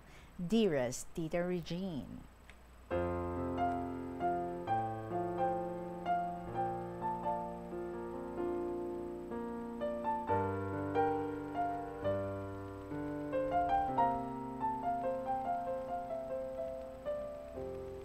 Mayong hapon sa imo, kag sa tanan nga staff members of DYFM, kag sa tanan nga maukod nga matagpalamati sa sining programa. Halin pa sang bata pa ako nga handom ko nga magsulat. Halin pa sang sakay tiyay Evelyn. Pero tulad lang ako nagpilit nga magsulat sa imo para hindi ako magmalipaton. 69 years old na ako sa January 2. To start with, pero tita, magyapon tawag ko sa imo ha. Sige ah. Tita gapati ka man sa first love? Of course. Ako na-experience ko gid sa akong kaugalingon. Kay insa amo na iniidad ko, insa may pinasahi man ako gihapon nga balatyagon sa first love ko. Uy hala. So halin pa sang bata pa kami sadto, may ginatago na kami gali nga baratyagon sa isa kag isa. Kay ang magurang ko, nagamaestro sa medyo malayo, kag bukid-bukid na gawa nga lugar. Grade 3 siya, kag ako grade 5, pero gulang siya 2 ka tuig. Siya nahamutan ka utod ko. So, sa HE ka eskwelahan nanda, ginpatinera. Nagatig-ang, kag kung ano nga ginasugo-sugo ka utod ko. Bale, dagin scholar ka utod ko. Hasta high school, sa balay pa nag-uli-uli sa Lambunaw, siya nag-eskwela. Ako sa Iloilo High School sa La Paz. Pag-graduate na high school, nag-training sa Army. Pero wala siya nagpadayon, kaya hindi na kaya. Ako, nag-eskwela college. Why man siya nagpangaluyag, ugaling, ginaintindi ko. Madamo man nga mga obra ana ang nasudlan, para kunodaad, nga makakita man ka mataas man nga sweldo. Kagwaay nagpulupakita sa akon. Hasta, wala man ko hangpon. Ako sadto ga duty sa isa ka hospital sa Pasig. 2 ka tuig, wala kami kakita ay Tita Reg. Isa ka bes, nag-uli ako sa amon kay off ko. Ara siya sa balay. Waay kami nagistoryahanay. Kaya naugot ako sa iya. Pagbalik ko sa Pasig, naghibi ko tita, siling ko, why na tsansa kami.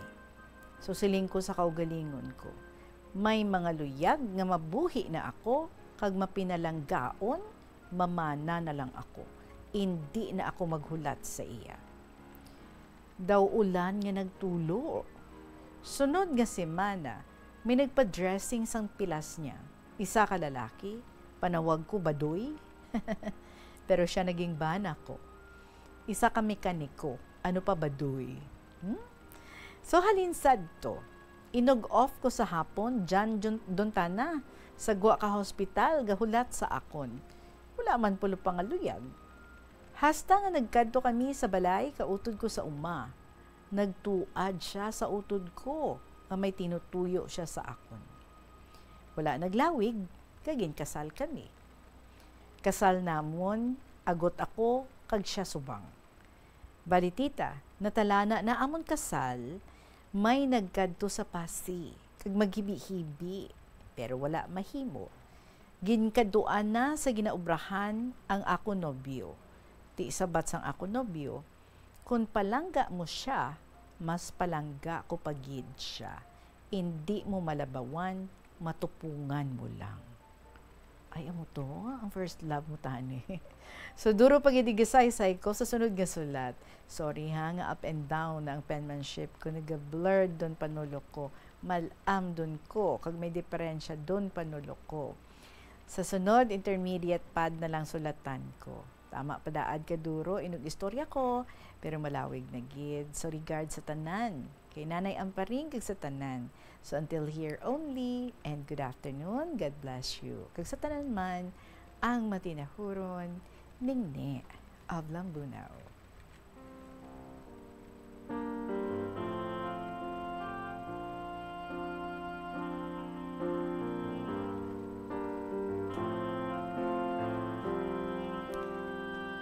So, anong buot mo silingon Ningni until now? Nagasulod-sulod pagyapon sa isip mo, si first love mo. Sayang, no? Hindi man tanan nga first love ang nagadayunan. Pero, sigurado ako, ang nadayunan mo is your true love. O, diba?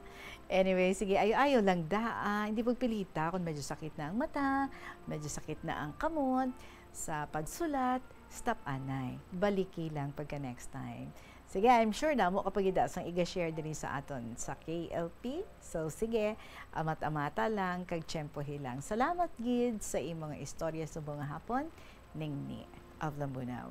Diretsuhan ta ang sulat din ni Irish 8. Aris 8. Nga nag-Irish na siya. Aris 8. It's been a while, ha? Dear Tita Regine.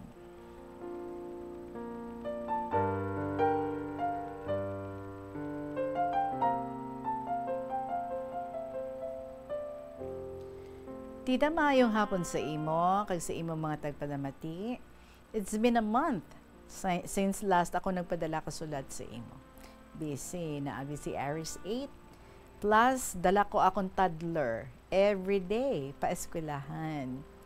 Tita, way na ako binlan sa iya. Kay sako naman si Mudra sa iya obra. Kag ginaabot pang tigulang nga ginabantayan na. Tita, hindi mo pasugot si sir nga dalon ko ang bata kay hambal na, hindi na siya kapahuway timayad. I agree, tita, pero sang lihi napasugot man nga dalon ko si ER sa iya klase. Tita, kalipay nanda nga ara ang bata, especially kay sir. Tita, gindalaan ni Sir P ang akong bata sa mga halampangan. Maayo lang kay naintindihan nanda ang akong sitwasyon, especially ang amon din, friends na sanda ni ER. Kay once nga maabta na kami nga ara sa hallway, ginasunlog na ang bata ang ambal niya, lantawang imo mga classmates bala big don. Kag sa baso sanda ga drink ka milk. Gani ikaw sa baso man. Ti ano, agree? Ha ha ha. Titang bata mahambal ina nga no. Ti hambal naman ni Ma'am Din nga. Ti sige pero sa sunod, sa baso na ikaw drink ha. Maduko lang ang bata, tita. Tita, si Ma'am C, nga teacher ko sa English sa first sem, bisan ano lang iduhol na kanakon or sa bata. Dalaan na ang bata kabayo. Kagsang last month, ginatagan na ako ka tumbler. Ay about tita, ginlantaw ko kung tagpila ang bili na dya sa isa ka department store sa Haniway. Ay, tag 350 gali tita. Nuya man ako tita, pero ginabaton ko lang. Tita, dyan lang anay ha, sugpunan ko pa dya. Madamagin nga salamat. Ang matinahuron, Aris 8.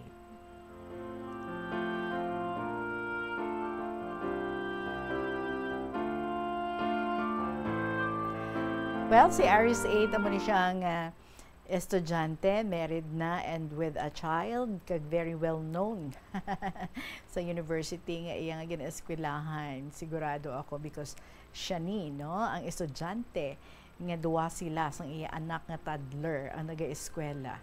Di mayo man kay ginapasugtan ikaw sa mga teachers mo, pati ang dean, no, naka-istorya. They're just very compassionate. Knowing nga grabe ang imo nga effort, grabe ang pag-strive mo, nga no matter ano kabudlay sa imo nga sitwasyon, way kadalaan, way kabilinan, way kaglibilinan sa imo nga anak, so no choice, kundi nga biton mo gid siya para nga makapadayon ka lang sa pag-eskwela. And it's very nice, no, nga sa amusin ang anggulo na intindihan ikaw sa imo nga mga teachers, kag ang imo anak nga si ER is familiar na, no, ang mga ka-classmates mo, maybe iban pa yung mga estudyante, and ang mga teachers mo daw nagakahulog naman gali, no, ang ilang buot sa bata, and they have learned to love ER. Kaya every day you said, subong, every time nga may klase ka, bit mo na gid siya, kay tiway ka gid binlan sa inyo nga balay. Ti mayo lang, no, kay kaya mga understanding man sa mga teachers, pero ti halong gid ka mo, ha? Every time nga bit mo ang imo nga anak. Siyempre, ano ka budlay ay no? Kung kaisa, mga bata ga tantrums pa na, yeah. Pero I guess mabuot man si ER, Gapamati man. Toddler pa lang kolehiyo na, no? Gapamati na leksyon sa kolehiyo. Anyway, salamat gid sa imo, Aris 8. Padayon lang sa gihapon. 47 minutes after 2 o'clock. Magabalik kita. Sa gihapon, kaupo din yo si Tita Regine, diri sa KLP. Ay tuay nga balatian ang simple nga pagkaon sang citrus fruits kaangay sang pomelo nga puno sang powerful immune boosting antioxidant. Ang pomelo ang puno man sang lycopene, isa ka anti-inflammatory, anti-aging antioxidant nga nagapanami isang supat. Ang duga naman sang panit kag dahon sang pomelo ang natukiban nga makapatay sang cancer cells kag nagapalikaw sa paglapta sini sandig sa test tube studies. Yari ang mga importante kag praktikal nga mga pamaagi agud makakinot sang Story of Lola Ampaning. Maayong hapon gid sa inyo tanan, mga kaangay ko nga listeners, mga letter senders, sa imo, Tita Regine, kag sa family mo. Tani ara gid kamo tanan sa maayo nga mga pink of health and condition. Sa ngayon, napisan na naman ako nga magsulat kay ti nagaisanon na ako di sa Balay Subong. Bago lang natapos ang misa ni Monsignor Oso sa Haro Cathedral, nga akong gid nga ginapamatian sa Bombo Radio kay ti ang health ko hindi na mag-allow nga makakadto pa ako dito sa simbahan. Subong, tita, nadumduman ko naman kag do kabudlay gid nga i-erase sa akon nga tagipusoon, sa akon nga kaisipan sa panahon subong, no, ang akon nga mga naagyan, especially about love. Sa isa ko ka-admirer sadto nga nakalipas nga mga panahon. Kag siya man ang akon nga nadayunan. Tita, hindi ko makalimtan, kaya hindi ko man ma-imagine, no, nga madayunay kami nga duwa after 1 year. After 1 year na pag-ibig sa sulat lamang. Nga waay kami naka-experience face-to-face na pagmamahalan abaw. Tita, for almost 1 year lang, through exchanging of letters lang kami every week sadto. Natigayon ang amon nga friendship bangod patigayon lang sang mga kaparintihan. Tita, best friend siya sang akon utod nga lalaki nga nagpa-eskwela sa akon halin sadtong 4 years sa high school kag 2 ka tuig sa college. Tita, kon swerte ti ihatag gid sa imo, no? Biro mo, 1 ka tuig. Kung magpauli siya magbakasyon, ti adlaw gabi man ang pamasyar niya sa balay. Pero wala man ako nabatayan sa iya nga may luyag sa akon or palangga niya ako. Tita, pag-ibig lang sa tingin. So bisan halok o magkupo o bisan kapot sang kamot ko, waay gidya sang may natabo nga amusin na. Pero akon lang, no, nga nahalata sadto nga siling ko sa kaugalingon ko, siguro may pagtamod ni siya sa akon ay. Tita Regine, do wala gid ako sadto sang Nabalaan nga ti may gusto gali siya sa akon. Kag titagin patigayon ko pa ni siya gani sa akon nga best kumare nga teacher man. Gani, may luyag niyang akon nga kumare sa iya. Kay there are times nga nagatulog ining kumare ko sa amon kag hasta nga maghating gabi ay siya lang ni ang amon nga topiko.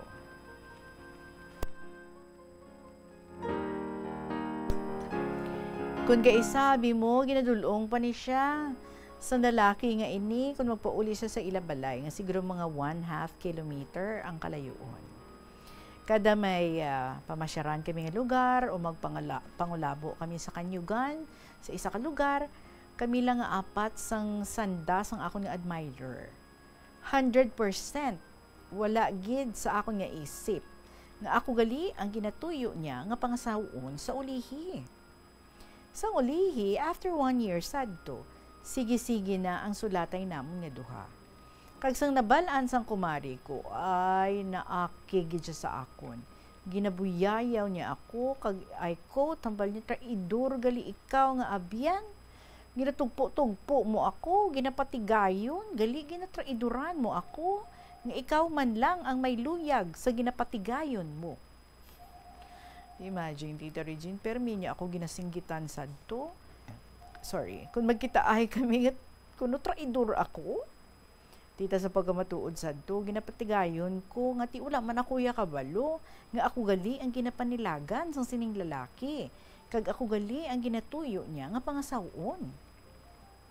Kita nga abi mahisa ako, or kung magtraidor ako sa best friend ko, kung tuod-tuod nga nabalaan ko nga ako gali ang iya ginapanilagan, kag pangasawon sa ulihi. Tita abi mo kada magkita ay kami ginasinggitan niya ako nga traidora. Tita Regine, sang ulihi, kung nalanabalaan nga ako gali ang ginatuyo nga pangaluyagan. Bisan gani sa magbalik na siya sa abroad, sulatay lang kami. Ang amon ginasulat nga pag-ibig sa bawat isa. Sa ulihi, ko lang nahibaluan nga may kamatuuran ang mga hambal-hambal sa makaparentihan niya sa nagbalik siya sa abroad. Tita, medyo balaan ko lang, kag ako nagapamatsyag sadto nga ti ako gali, no, ang ginatuyo niya nga pangaluyagan. Ang iya hinablo sa pakaisa sadto nga subong fiscal siya sa Capitol, permina nagapabati-bati sa akon sa una, siling niya, nang amparing, balan mo kung sinong luyag nga pangasawon sang tiyo ko. Siling ko sino di ahaw, ka hindi ko makilala, wala ako sa nahibaluan. So iya dayon gin-describe sa akon. Ambal niya,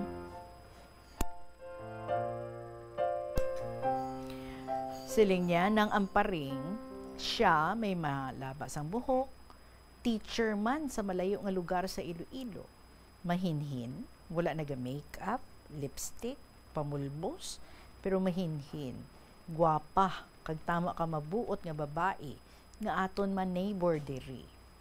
Sabat ko sa iya nga, waay, gid ako sa nahibaluan. Tisiling ko, sugiri ako kung sino siya. Sabat niya, sa ulihi, mahibaluan mo kung magbakasyon siya liwat after 8 or 18 months. Hindi talang ikaw anay pagsugiran, basta amo ni siya ang luyag sang amon pamilya.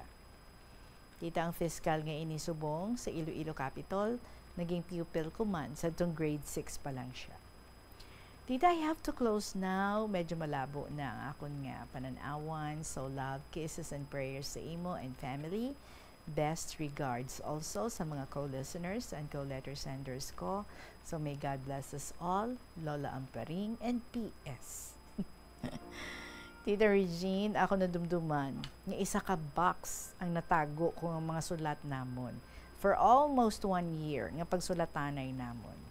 Ugaling tita, pag demolish ang balay ko, way ko nakuha, kag naglinapta, kag nasunog, ay kanugon. Kung tani ko nahingagaw kukuha, ay ma-share ko pa sa imo subong ang amon mga love letters. Sang 1 year nga pagigugmaanay sa sulat lang, hindi face to face. Gani tita, bisan isa kahalok o pagkamot sa akon, or hawak sa akon kamot sadto, wala. Tubtub nga, nag-asawahay kami. Kita ang malungkot sa ngayon, ngati ako wala sariling tahanan, wala sang salakyan, kundiin ngati may edad ka na, no? Waay ka pa sang kaulingon nga balay. Sad to damo, man sang akon nga napangbuligan, pero sige lang, wala kita sang mahimo, kung amuni, no? Ang luyag sang aton nga mahal nga Ginoong Diyos. Swerte-swerte lang na. Wala lang inggitan, no? Pasasalamat na lang sa mahal na Diyos, sa tanan-tanan nga ginapanghimo niya sa aton. Ari ang akong nga point, ang buhay ng isang guro. Hanggang kailanman ang guro ay guro pa rin. Kung minsan masaya, minsan malungkot, iba-iba ang mga ugali ng mga tinuturuan. May mga batang pasaway, mga batang mababait. Kailangan ang guro ay palaging maunawain, mapagmahal sa mga batang tinuturuan. Hindi ka rin nila makakalimutan kailanman. Sa bandang huli, may ganting makakamtan. Itanim sa puso't damdamin ang pagmamahal sa mga batang tinuturuan. Huwag mamalo o magbigay ng mga di mabuting pananalita. Balang araw, batang tinuturuan ay laging maalaala ang mahal na guro. Hanggang kailanman, di ang guro makakalimutan. Kaya tuturuang mahalin ang mga kabataan. Ang mga mabuting ugali ituturo sa mga bata. Ang kawiwilihan, kasayahan, mananatili sa loob ng paaralan.